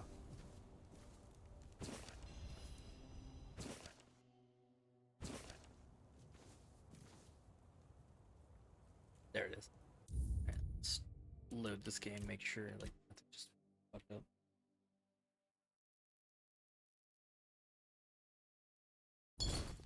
Yeah, no. Those arm slams, like, there's something about Capcom. So, like I said, just difficulty makes no sense sometimes with the mechanics.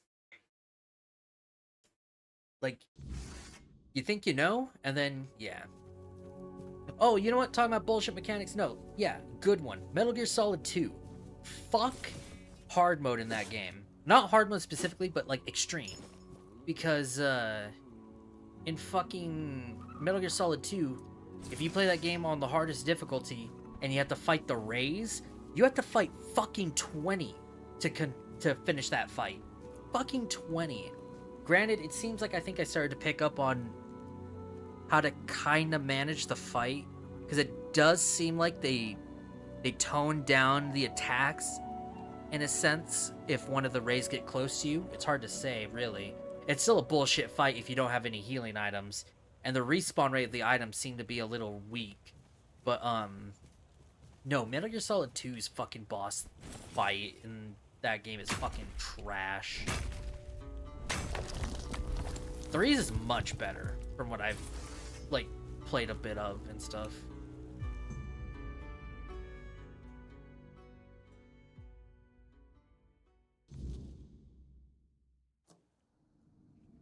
I'm so excited for. I really hope they don't fuck anything up with the remake of 3. I just, you know, expecting just still what original 3 is, just with the new camera angle and some of the new like mechanics. Like, they cannot fuck that up.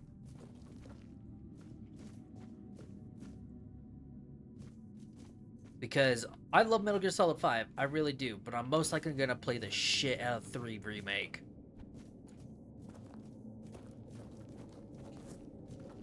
Because not only that, this, you know what?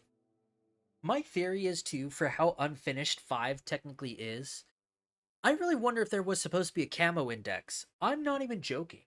Because, like, when you read what some of those camos do, now, granted, too, some of the camos you can get in the game through the, like, the whole, like, online stuff, some of those camos make no sense. Like, I feel like they kind of just designed them and realized, like, oh, yeah, just make it good for this environment when it doesn't work for that environment at all. But I really do feel like there was supposed to be a camo index in that game, because like it is so weird.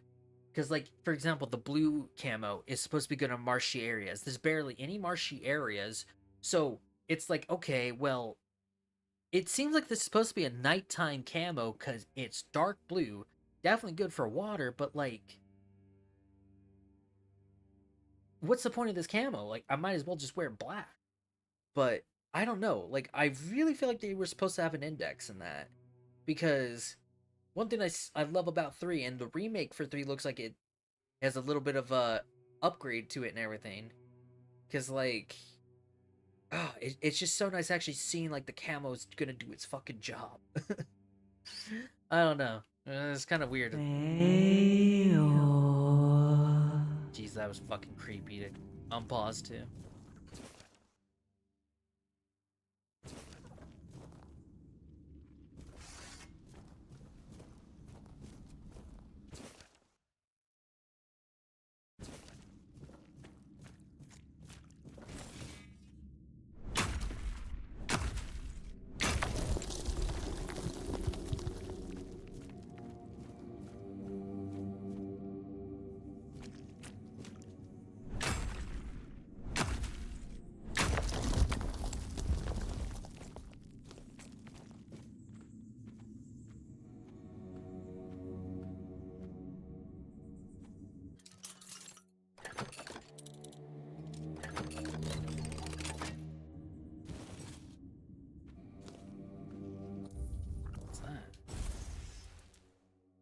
It's a spear.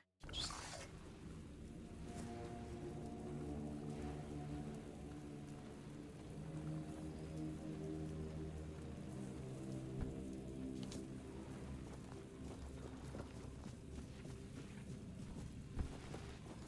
Oh, my beloved. Don't worry.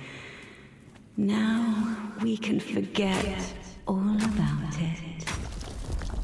Because you finally came back to me.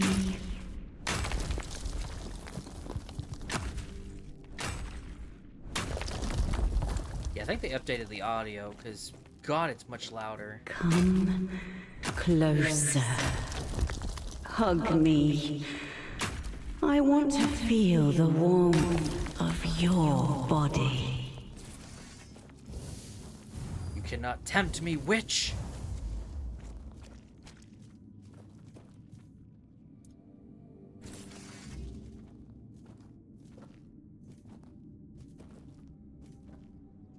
What kind of monster is that? Oh, it's a fae. Yep, makes sense.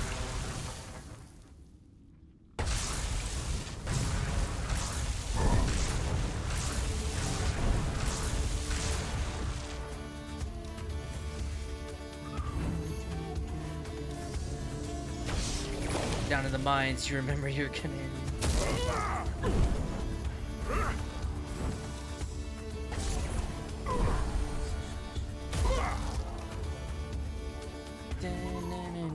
God, this game makes me want to replay Witcher 3. The music is so good.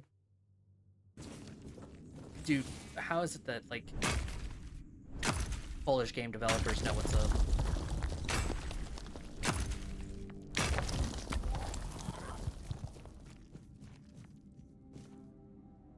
It's funny, too, because this game is technically more, like, Norse mythology mixed with, like, the Arthurian stuff.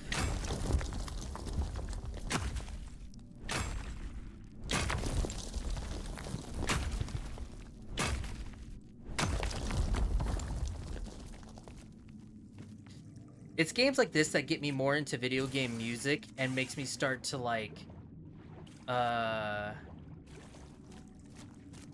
you know, like, not listen to more, like, just standard music, you know? Like, that's why I finally made, like, a playlist of, like, songs that I'll replay a lot, because then it helps me find, like, older songs I used to listen to or stuff like that. That way I can keep up with artists and stuff. But, dude, something about just video game music, like, as I've gotten older, I've gotten more into it. Like, younger me didn't really do that much for some reason. I was still focused on, like, just normal artists and things like that. But then lately, just my tone shifted. And, like, I've been listening to more independent music. Which, of course, I've been trying to, like, finally, like, be more, varied about it and everything. But yeah, I got more into indie music. And then, like, OSTs just are so much better now, and I'm just like, oh my fucking god. Like, it's so funny. Like, whenever I'm kind of in, like, some kind of mood, like, now I'm playing, like, Expedition's fucking soundtrack, or The Witcher's, like, fucking mental how much, like, my taste has changed.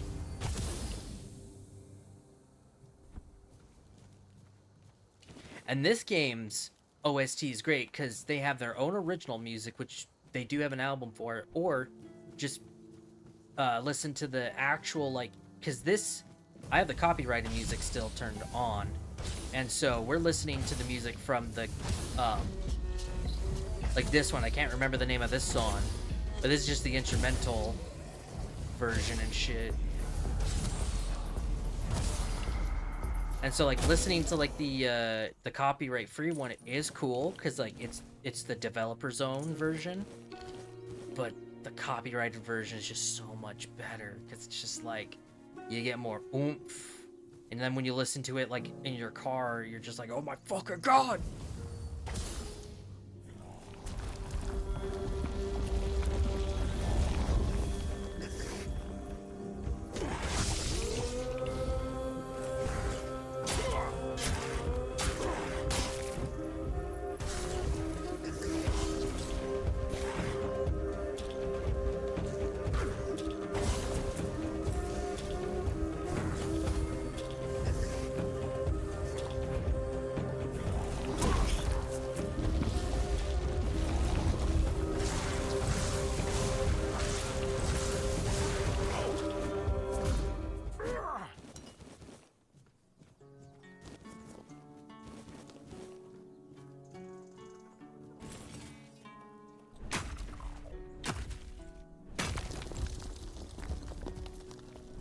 Up. Up. Up. Make me some ramen in a bit. I'm kind of in the mood for that.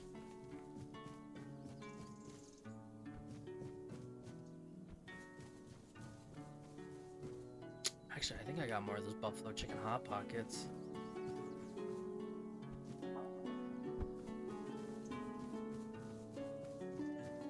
No, I really gotta see if they updated the difficulty of the fucking one dude at night. I'm curious. You know what?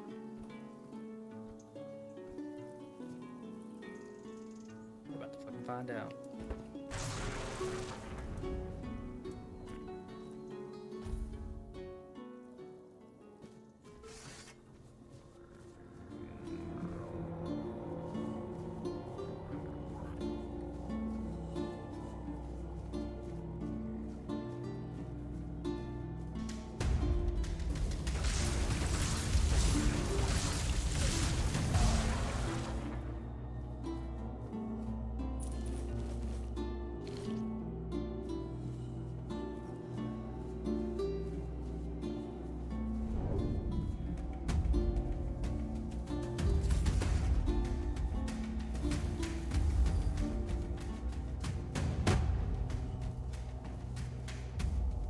Him, but I don't know where he spawned from.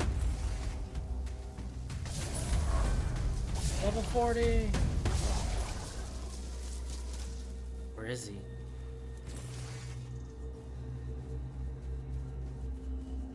There he is. So, okay, so he's still slow walking, which I do appreciate. But how is he now? They updated him. Immune to fire, nice. All that. Yeah, well, his damage is different. I think his damage definitely got nerfed a bit. It seems like, unless I'm starting to get like better.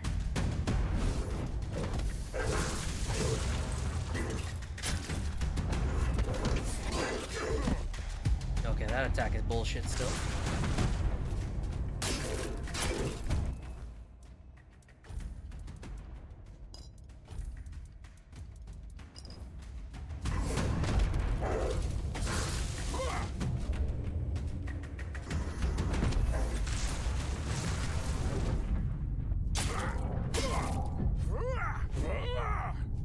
Yeah, it seems like he's... I mean, it sucks too, because he definitely does scale with your level. So he's more or less like... He's, I think, just here to level you up until you get a lot stronger.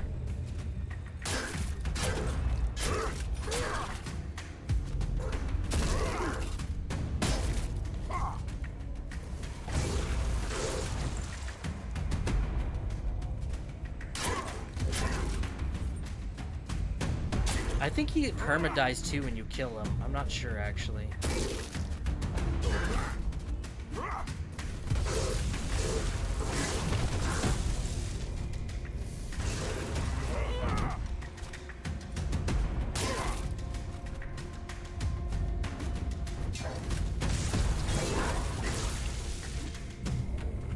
Damn, that was a long-ass combo.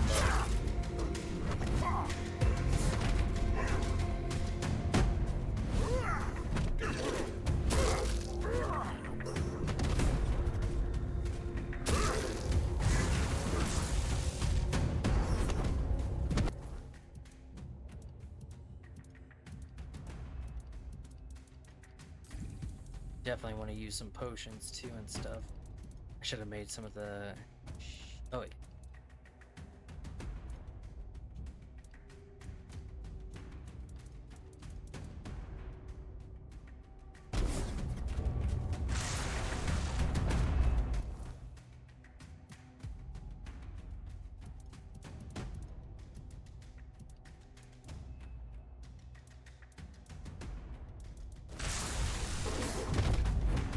Actually reminds me though, did they finally fix this?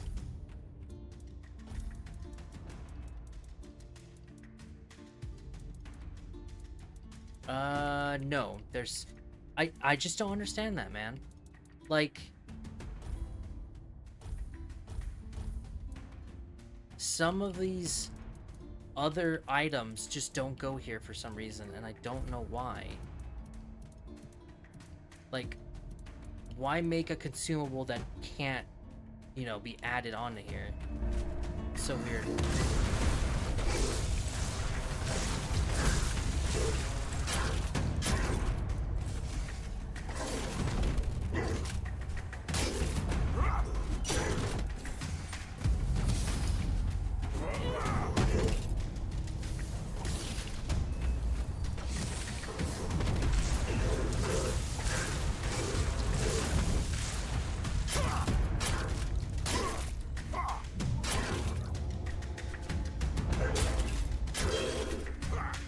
Holy shit, that attack.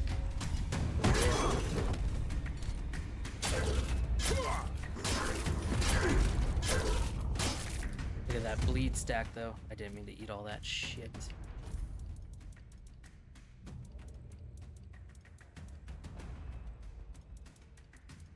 Yeah, I gotta make me more fucking potions, dude.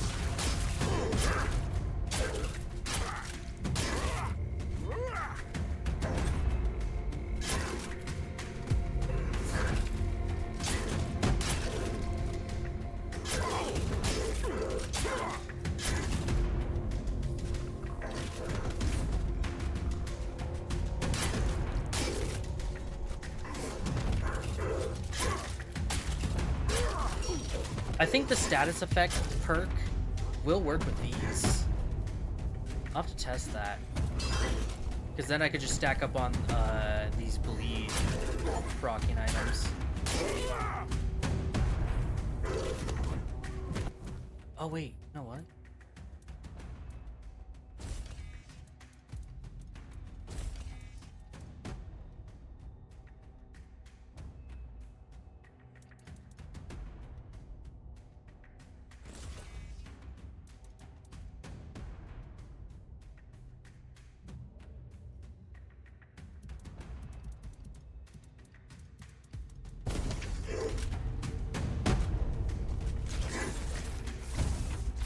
Oh, he's gone.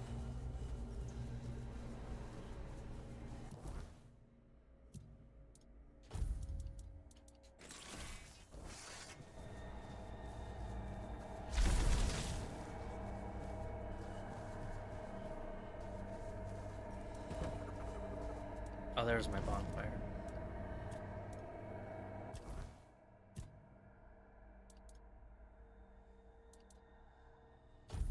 Let's start with practicality. Honestly, yeah, let's just finally get this going up.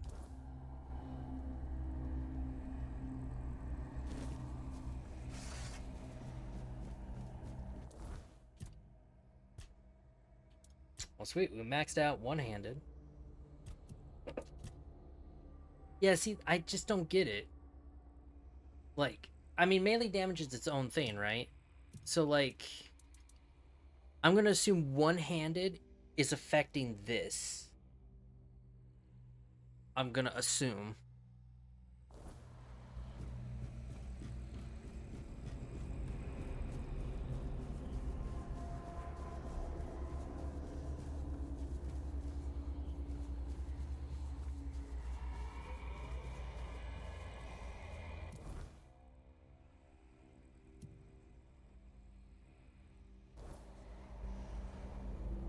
Let's see, so it's 2 o'clock. So it looks like that guy is only around until that time, it seems like. Or maybe it's like a close to daytime thing. Now these motherfuckers... Yeah, they definitely scale to your level.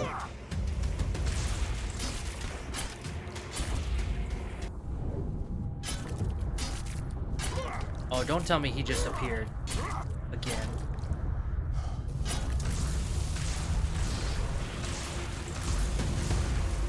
I hope that was just my thing I activated.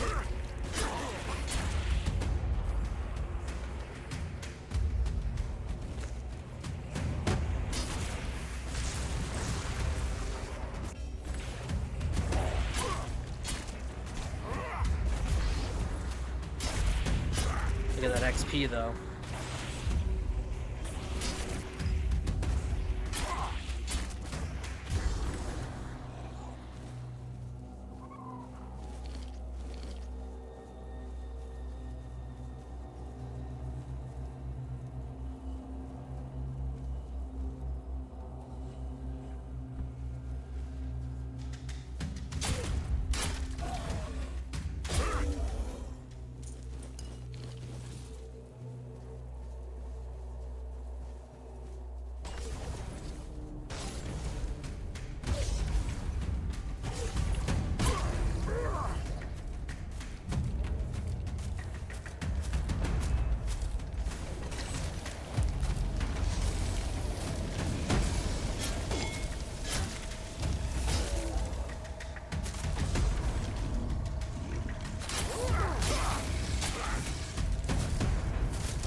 Yeah, one thing I'm grateful for about them changing the guide from running to walking. He definitely made nighttime fucking more stressful. I mean, he still does, but yeah, at least he doesn't come after you. Like, that's what I really want to know is how did they design this to work?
You can keep reading my foraging. Wait, really?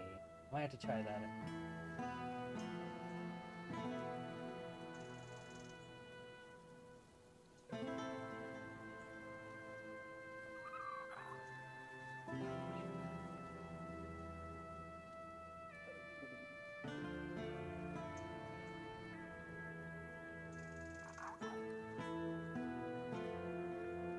Hmm.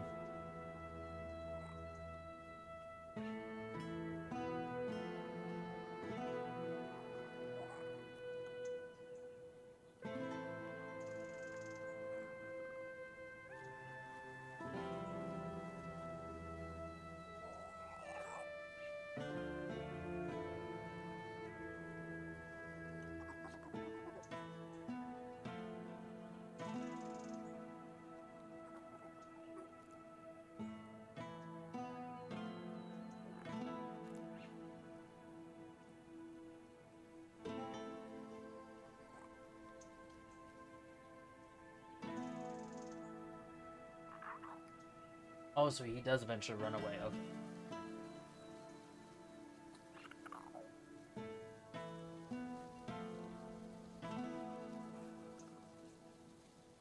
Okay, yes, poison and bleed are the best ones to get on.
Oh, okay, yeah. So if you kill him, he won't come back until you move on to the next chapter. That's actually cool.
Okay.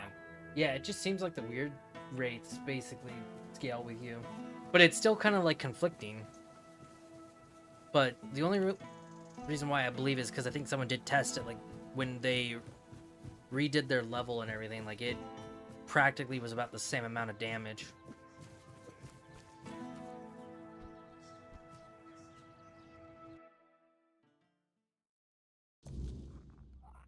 Well, let me see here. Talking about dots and everything. Let's see.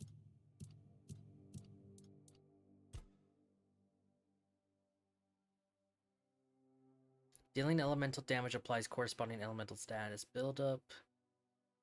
Damage is 50% stronger. By elemental status corresponding. Ah. Okay, so yeah, if they're affected by blood, bleed will increase.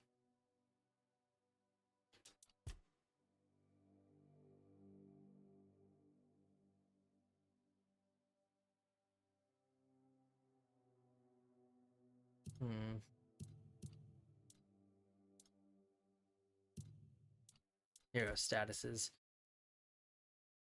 Yeah, active statuses, more damage. Debuffs deal more damage. Negative status applying another one is 25% faster. Oh my god. Holy shit, yeah, maybe fucking having this too is useful, because this one is just, if an enemy has an active status on them, they take more damage. That's actually useful. What the... Okay, maybe I'll put a level into that.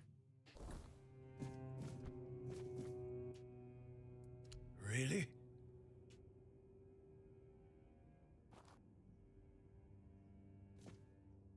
Peor? You're... What? What happened?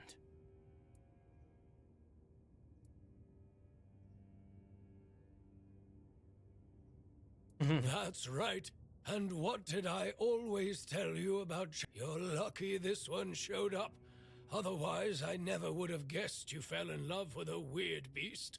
Better take this to your... You're so smart. Well, you can take it easy today, but tomorrow... And you... if you ever need a... Hell yeah. I really needed a smith, actually. So this is good. I did not want to travel back to the first area when I needed materials. Oh, hello.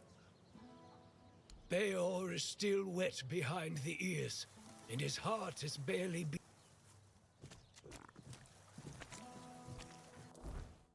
Okay, so let me try this real quick.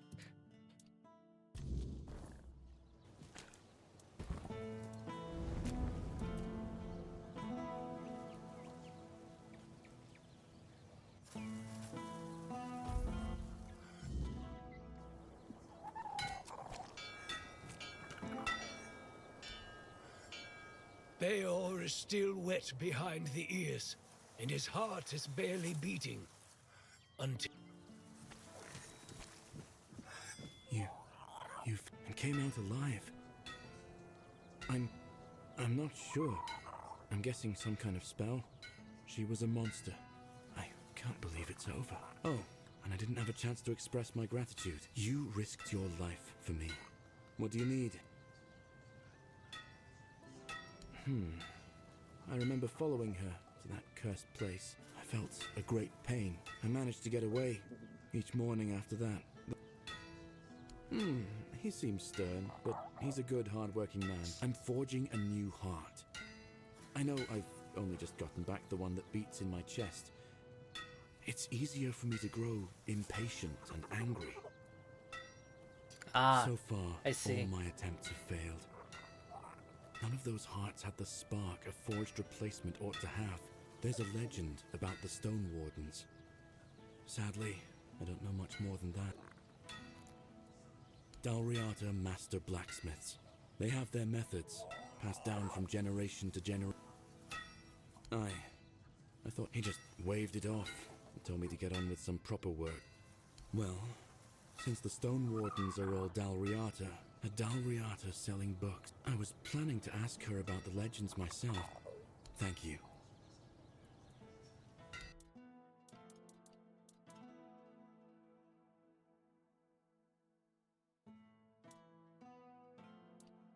I think I remember getting that one from a random drop. Titan's armor. Increase max health by 35. Ooh.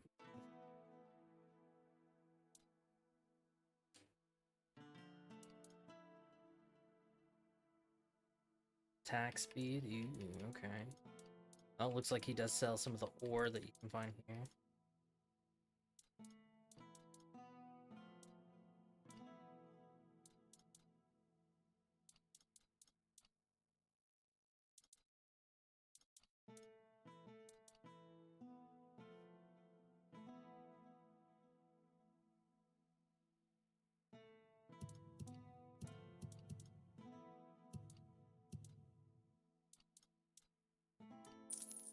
No! Damn it, I sold my normal shovel. Fine.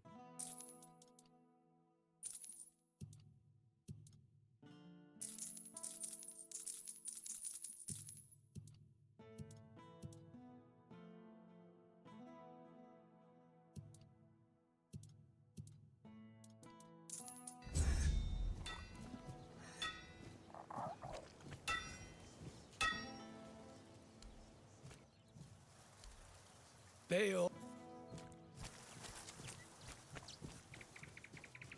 Gotta do this quest.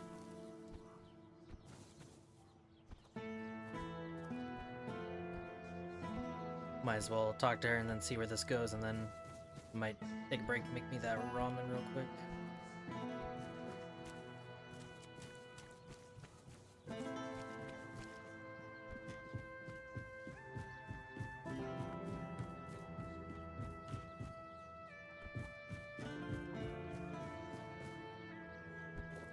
Help us soul out on you.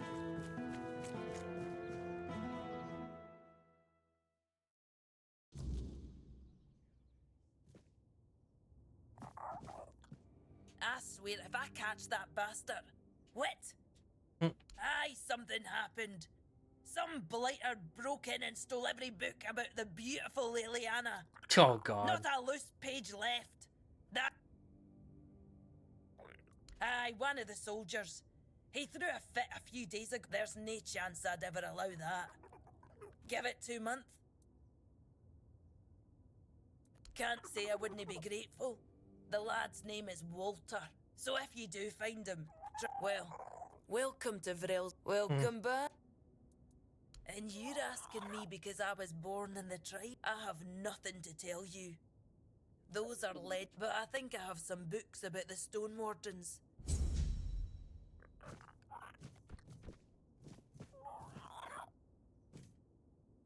Hello.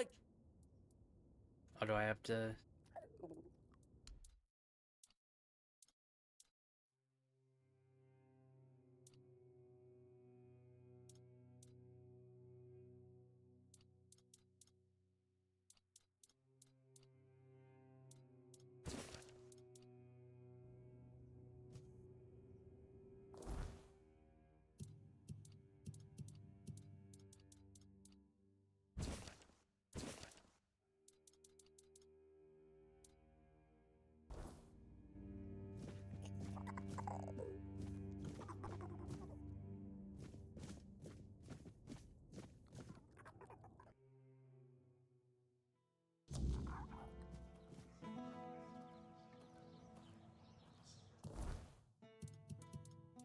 this now.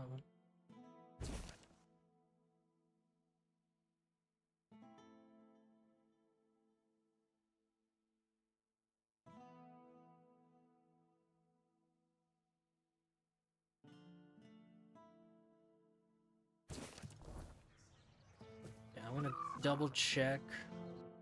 And then maybe I just take this book to him. Before you ask,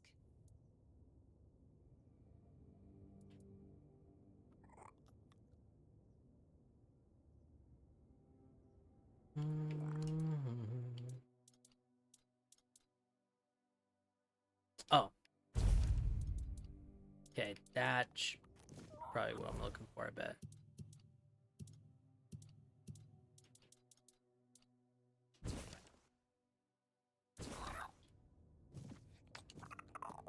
Maybe. Maybe I take him to him. You doing okay?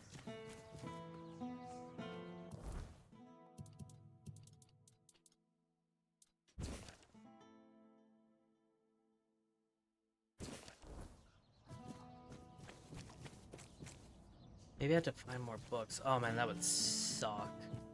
Honestly, if there's a lot that I missed to this, we'll just not have him go on the expedition and just have maggots and the one lady. I'm sure they'll be fine.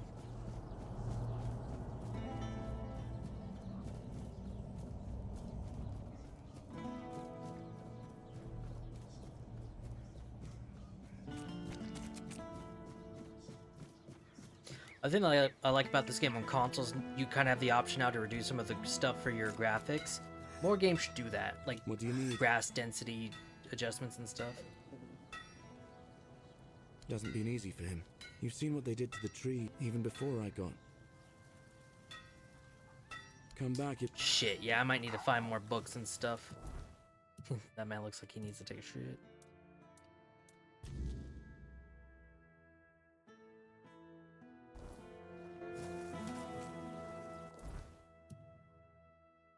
Oh no, looks like I have to do the fucking... Well, maybe.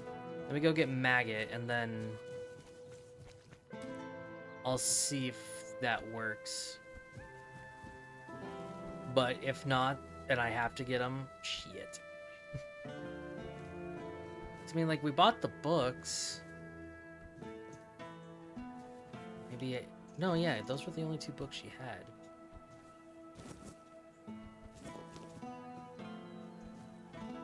So I wonder if someone else in town knows something.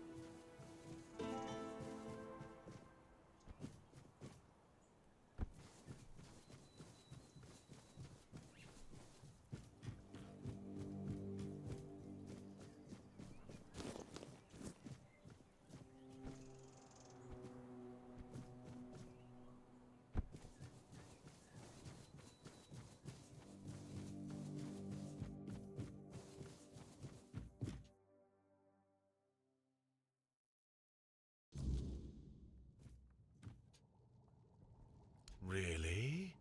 What Ah, yeah. And he sent you to... You know, recent event... Turns out the world isn't ending after all. Besides, joining the holy mission. Tell Yvain.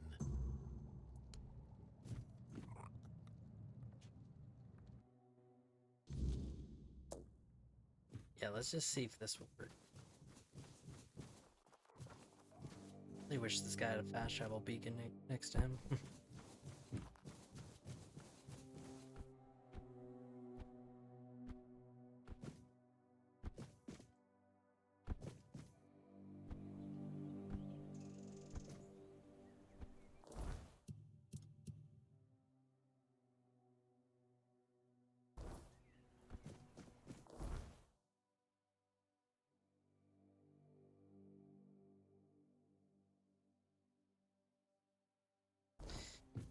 Yeah, let's see. Okay. Continue it.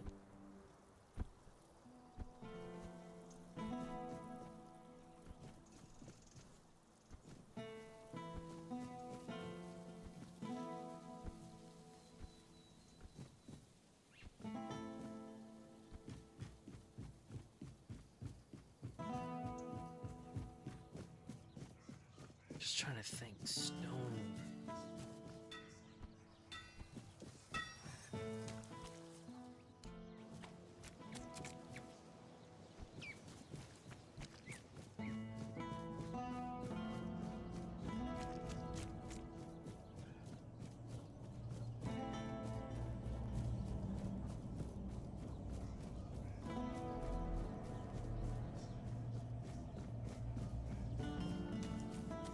I'm double checking her bookshop one more time.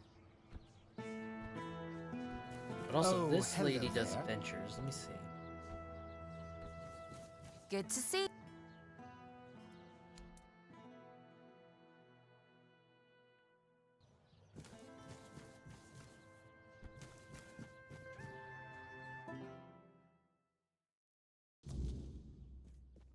Welcome.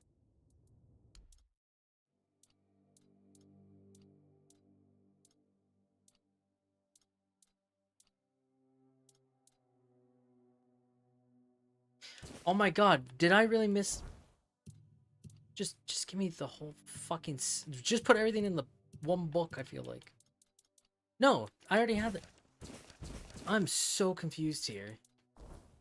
Like, am I supposed to find more or something? We already have that one.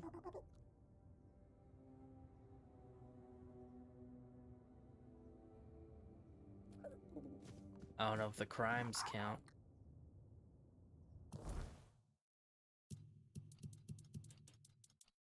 You already have that one. Is there another one I'm missing, maybe?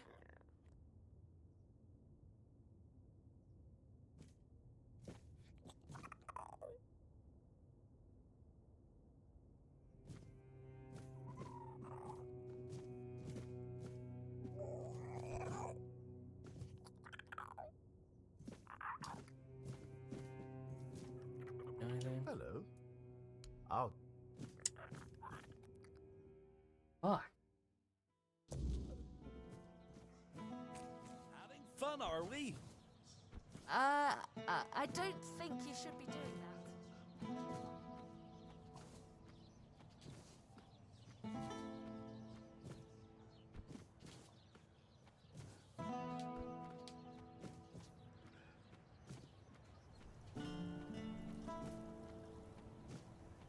Walk away before it's too late.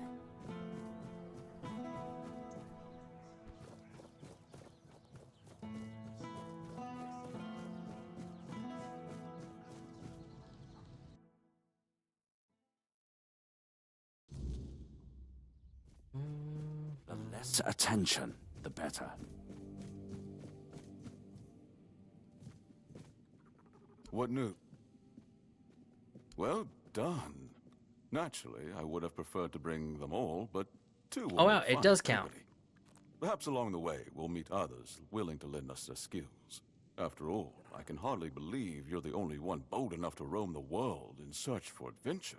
You've done me a great favor, so allow me to repay you.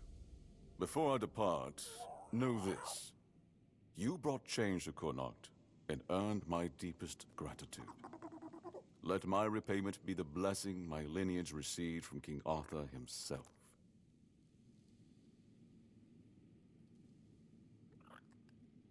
Be the shield that watches over Connacht, as House Terion has done for generations. Yo, can I live here? In this mansion? It'd be nice to actually have a fucking bed again. I mean, I rarely use the XP bonuses. Oh, this makes sense. The shield blessing.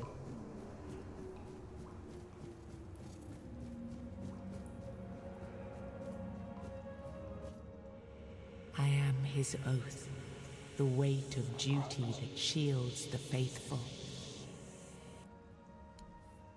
I am the wall between order and ruin.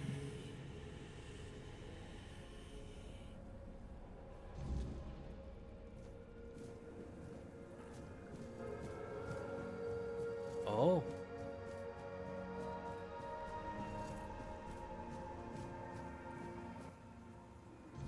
You can't just allow for things like that to happen. Not ever again. Not when the kingdom is beginning to find its way. You're the king, and that comes with a whole lot more responsibility. You can't let people like Merlin do what they want, even if their intentions are pure. You must see the danger now. The memory of Seawall is my burden. Harder to bear than I'd like to admit. But I've realized that his story is what happens when power answers to no one. Then do something so that a tragedy like that never happens again. Palamedes, you've always spoken your mind, even when I didn't want to hear it. You've stood beside me through the darkest days and fought not for glory, but for Avalon and its people. I have done only what I believe was right, nothing more. Yes, and that made me realize that Merlin was wrong. The legacy I leave won't endure through the legend of a single man, whether it's me or anyone else. I decided to give my sword to the Horns of the South, to bind them not to me, but to the people. But Avalon needs more than that. It needs structures, memory, and resistance to corruption. It needs the foundation of something greater than any one of us. A shield? Yes. One to guard Avalon, even from itself.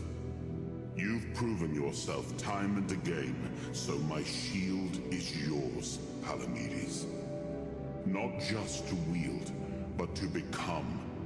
Let your bloodline anchor what my reign could not. And you believe I am worthy of such a responsibility? I will not fail you, my king. Don't carry this burden for me, Palamedes. You never have. Carry it for Avalon. And may your name be a blessing upon this land for generations to come. I'm really starting to think Arthur's not that bad.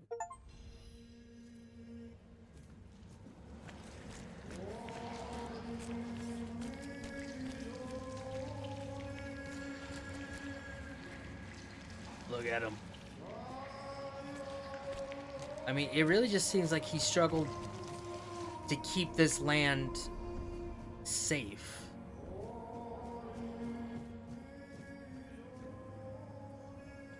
I am his burden, the man beneath the myth.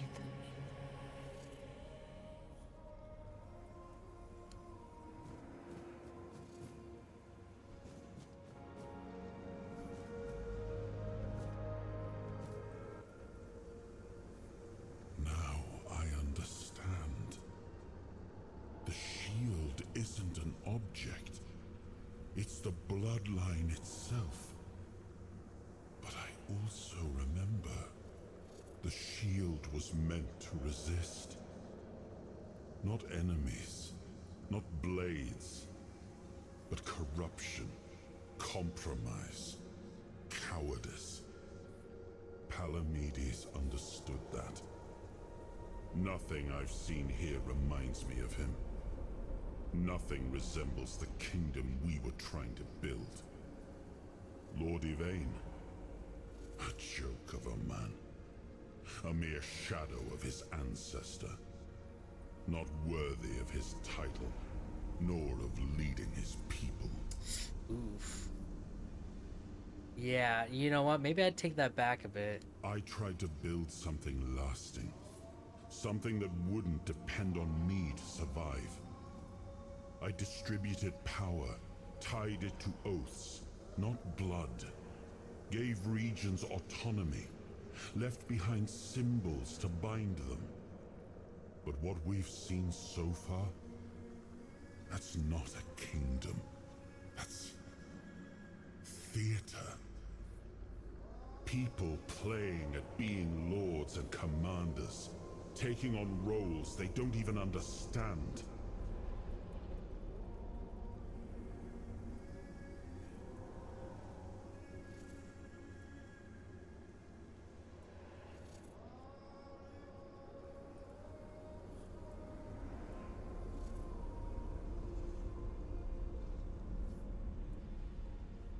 We gave our people peace, but they've come to take it for granted.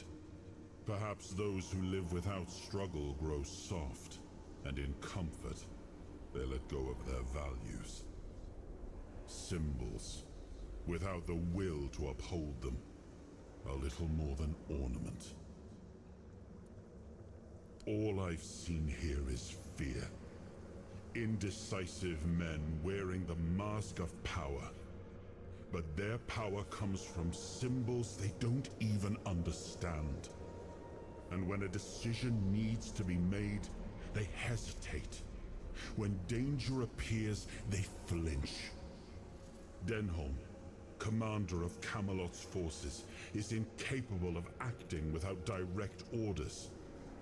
Yvain, a descendant of Palamedes, yet too weak to stand against choices that harm his people. I can see his point of view. Their fear breeds indecision. If you cannot choose, you cannot protect. And if you cannot protect, Avalon rots. It was you the men here responded to, and you who rekindled it. You did all the work, turned the situation into something Yvain could exploit. Without that, Kuanacht would still be waiting. For what? A miracle? That's why I have to come back. Without us, without hands that act, this land just waits and rots. You know, I guess now after hearing that, he does make a valid point there. Like, he really kind of used us in that entire situation. And that was like the smoking gun that he needed. Merlin wanted me to become a symbol. But I realized that one person, one myth, won't be enough. This kingdom needed more. It needed to stand on stronger foundations. And so, I left mementos behind, to serve as cornerstones for various facets of the kingdom. It seems we were both wrong about this. Yes, the situation is complex, but that is precisely the burden of a leader. Complexity does not excuse paralysis, and yet they sit in deadlock, doing nothing, while the world around them fractures. You know, but that makes me wonder, don't you have anything to say about Camelot? Because it sounds like Camelot especially is fucking going crazy. Like, sure, it seems like Avalon was definitely like a pivotal like moment of like the land, like they just, guess they didn't really discover it, but you know, like brought order to it and wanted it to be like almost similar to Camelot in a way. But it's like, I don't know, like that's why I'm still like with Galahad's situation. Like, I'm surprised Arthur didn't say anything. He's just like, yeah, he was about like the same thing and everything like that. And I'm like, really? Just he's a fucking maniac? Like, you have nothing to say about how he's acting or like, wait, like, I'm sure maybe Arthur kind of agreed in terms of like what we decided, because we were basically stopping a traitor that could have caused a huge like mistake to the horns of the south. But like, I don't know. I'm actually curious, like, does he even like think about what is going on there, like what has happened to Camelot itself? Turn every resource toward understanding why the weirdness is returning and stopping it. Hiding in Camelot is cowardice. Staying here, stupidity. Okay, never mind. But I guess he what now I made a would do point. doesn't matter. This is precisely why Palamedes was made Avalon's shield. To judge for himself what serves the people. Even if it meant standing against me. I named his bloodline the Shield of Kuanacht, and granted them dominion over this menhir, with full autonomy. The land here is among the richest in Avalon. This place was meant to stand as a counterweight to Camelot's rising power. And you know, I'm sure maybe Palamedes did try, but it's no shock that maybe later down the tree, like, someone within the family gave up, like, and thought to themselves, like, what is the point? Like, we're doing fine.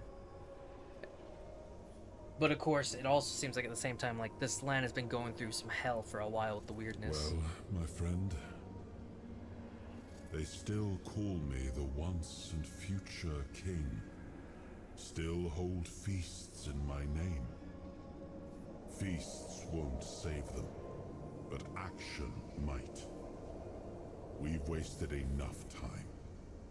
Let's move to the Forlorn Swords and find my crown. You know, I actually do find it funny though, like, Let's make me how whole.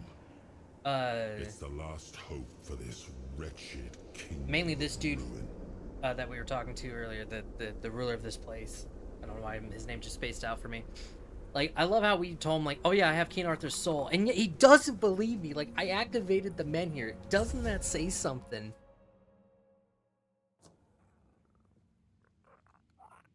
Oh, do I actually get... Oh, hell yeah, dude.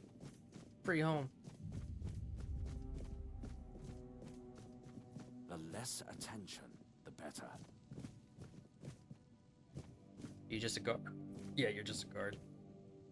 Ow. You startled me. Hi. No, he's gone. Good to see you. Take care. Oh, we don't get to do anything with this major domo? Okay. Well. Figured, like, we could probably do more, but no, I guess not. We're headed to, Forlorn. Oh! Are you sure you want to do this? You can still back out. Camelot will surely forgive you for this insubordination. I have never been more certain of anything in my life. This is the only way. Fine. Do as you will. Look who woke up. You're a bit late, though. You missed the show. Our Lord gave a rousing speech to his subjects explaining why he's going to leave them in these dire times. I'll leave you two. And before I forget, some shady-looking character... Greetings, friend of our house. What may I do for you today?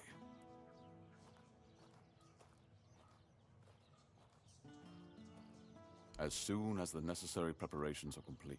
With any luck, Ansem will assume my duties in my absence. Okay. He is my most trusted man. I do not know when or if I will return. Well, we'll see about that. Connacht and its people must be... I cannot say for certain. Since Maeve's passing, I've been all too aware of how Camelot will keep the peace in my stead.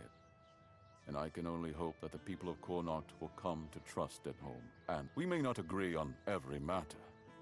So, I thank you once more. House Terion is... No, wait. I am personally... Really?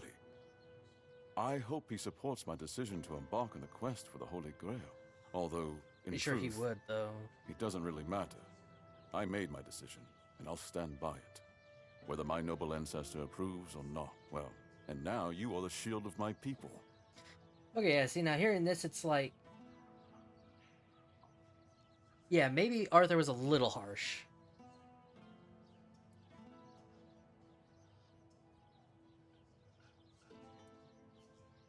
I had not considered it that way.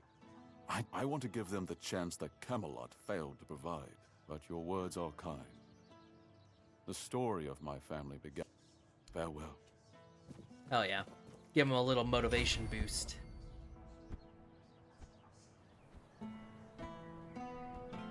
Hey, asshole, how's it going? Well, well, look at you. Moving along nicely, aren't we? You're piecing him back together faster than I expected. We're getting closer to the end. And since you've proven yourself so capable, maybe it's time. You should have enough power now to enter his mansion. Here, go to this place and see if the door opens for you. No.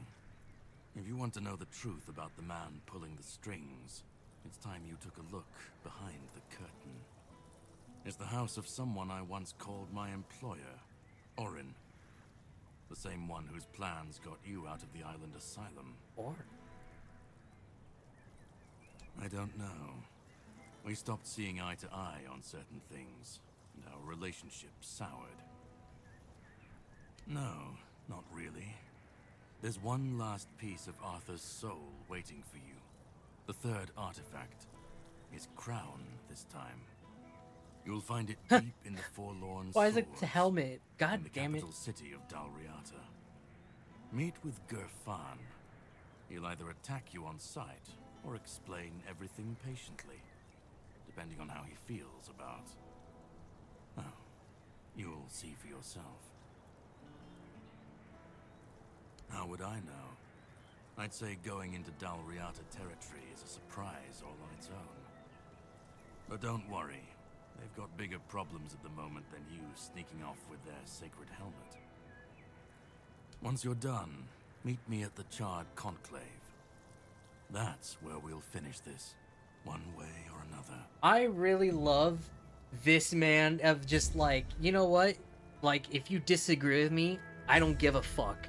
You still have to do this. So you're gonna do this, and then you got a choice. You're either gonna finally listen to me, or I'm gonna fucking kick your ass. And then it's like, alright, bet, I'll fucking fight you too then. I love it. Apparently, though, I did look into it a bit. So, apparently, you can beat him at the island, right? And I don't think he... No, yeah. So, apparently, you can beat him on the island, and he dies. And that drastically changes the ending. And then, I think, kind of like with when we had that fight with him before, and I beat him that time, I think maybe there's a way to have another one like that, and it's like a permanent deal. I'm not sure, though. But there are ways to fuck him up. And it looks like these Keen Soul abilities, it looks like we'll only have 3. This is interesting. Because I feel like once we get the crown, we'll have 1 more to spend.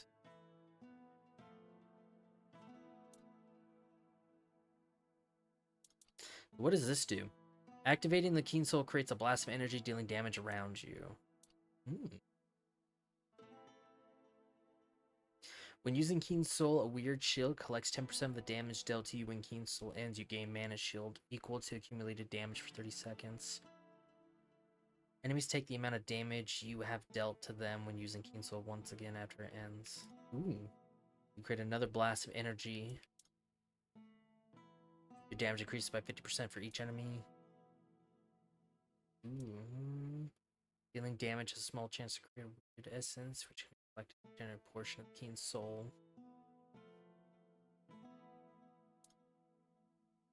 If Keen Soul is fully charged, automatically use it when you would receive lethal damage. When using Keen Soul, you deflect all incoming projectiles. I think I'm actually going to do this one, the essence.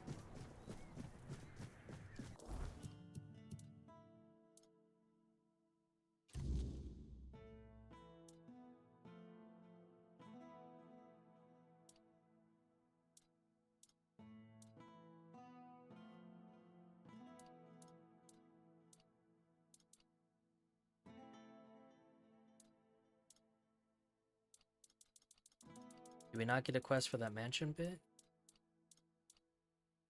Oh.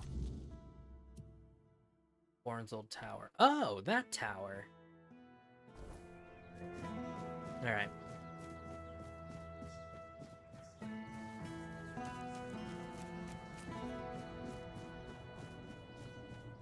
You lost? What?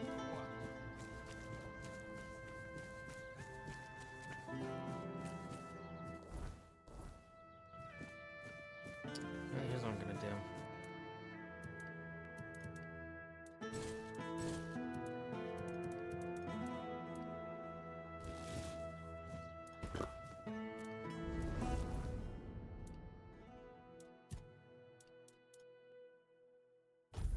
Yeah, have that small chance to get weird essence.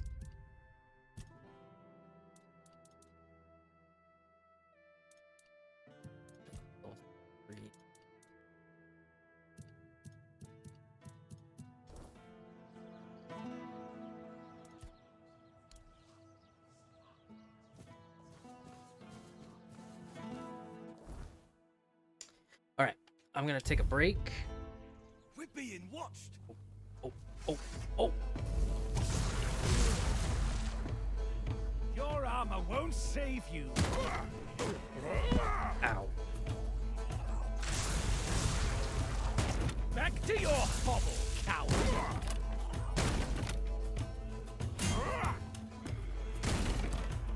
Back to your hovel, coward. Get fucking dunked on, nerd.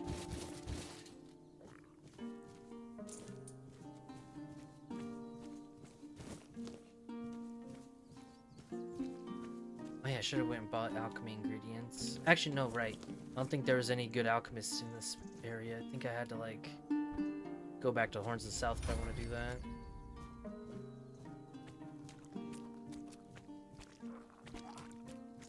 Alright. Now I'll be back.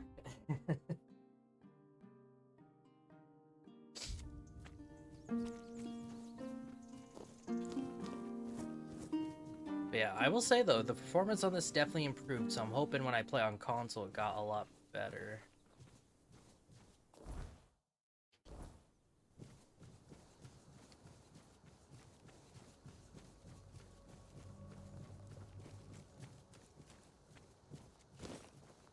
Probably start a new character because I want to try out some different things. Oh, great. Oh, I've been here before. Okay. I love that that counts as sneak.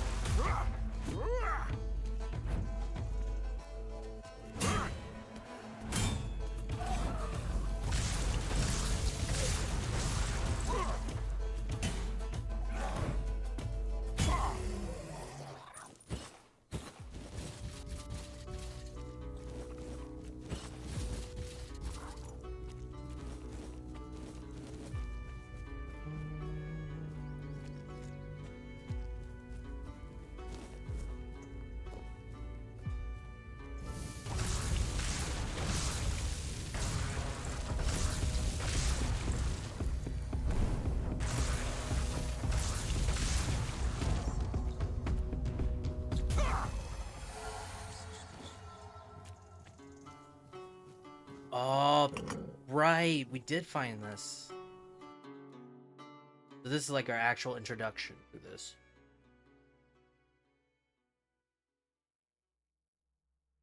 Greetings, my king. If you're seeing this message, it means Caradoc has fulfilled his task, and the wheel of destiny has begun to turn. I am Orin, your majesty's devoted servant, and the apprentice of your friend Merlin. Nothing would bring me greater joy than meeting you face to face. Alas, that must wait, for our paths have yet to cross, though I hope it will be soon. In the meantime, please treat my home as your own. Make yourself comfortable. Rest from your hardships, and seek the knowledge you require. And you, brave vessel, remember to heed your lord, King Arthur, now and always. Interesting.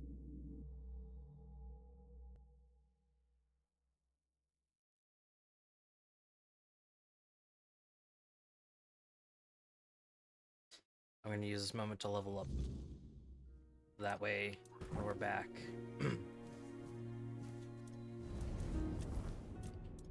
Alright, so practicality's done. All we need is dex, and then I'll be able to wield that sword.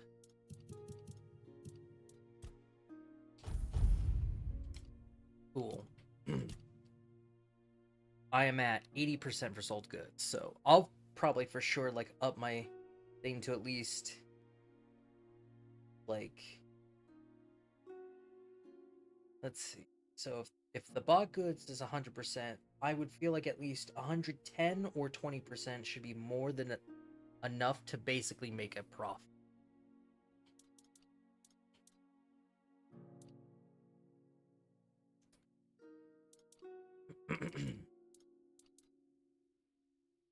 And then, of course, when I'm done with these two stats, I'll go back to doing these for now. And then one-handed, I think there's only a few things I really want to get here. This one, there might be a few I'll grab as well. Endurance, mainly stamina, health. I'll probably just take the base of that one, but we'll see. Dex, mainly movement, attack speed, spirituality. I feel like I need to read some of these, but like we might be getting to a point where I'm good here. Most likely with this one too. Critical hits. This is honestly a tough one, but I'll think about it. And then practicality really has, like, honestly, all four of these are really useful.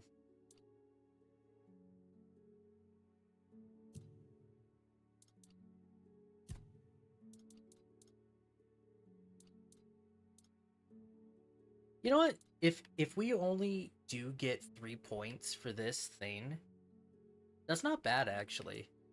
Because I mean, the base powers, like, you know, the sword, of course, regens as we kill enemies, and then activating this now does an AoE blast.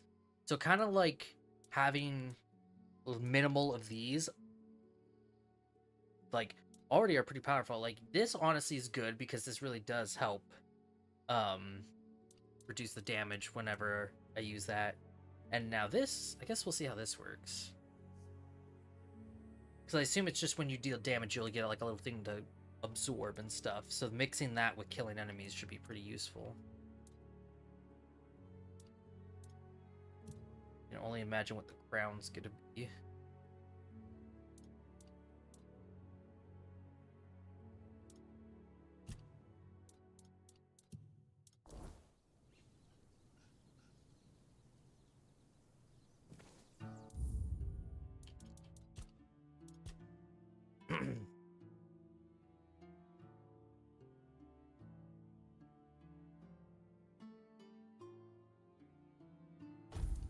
Yeah.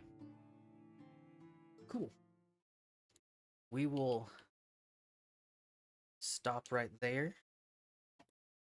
And for those watching on YouTube, thank you for watching. I apologize again for my very slow uploads.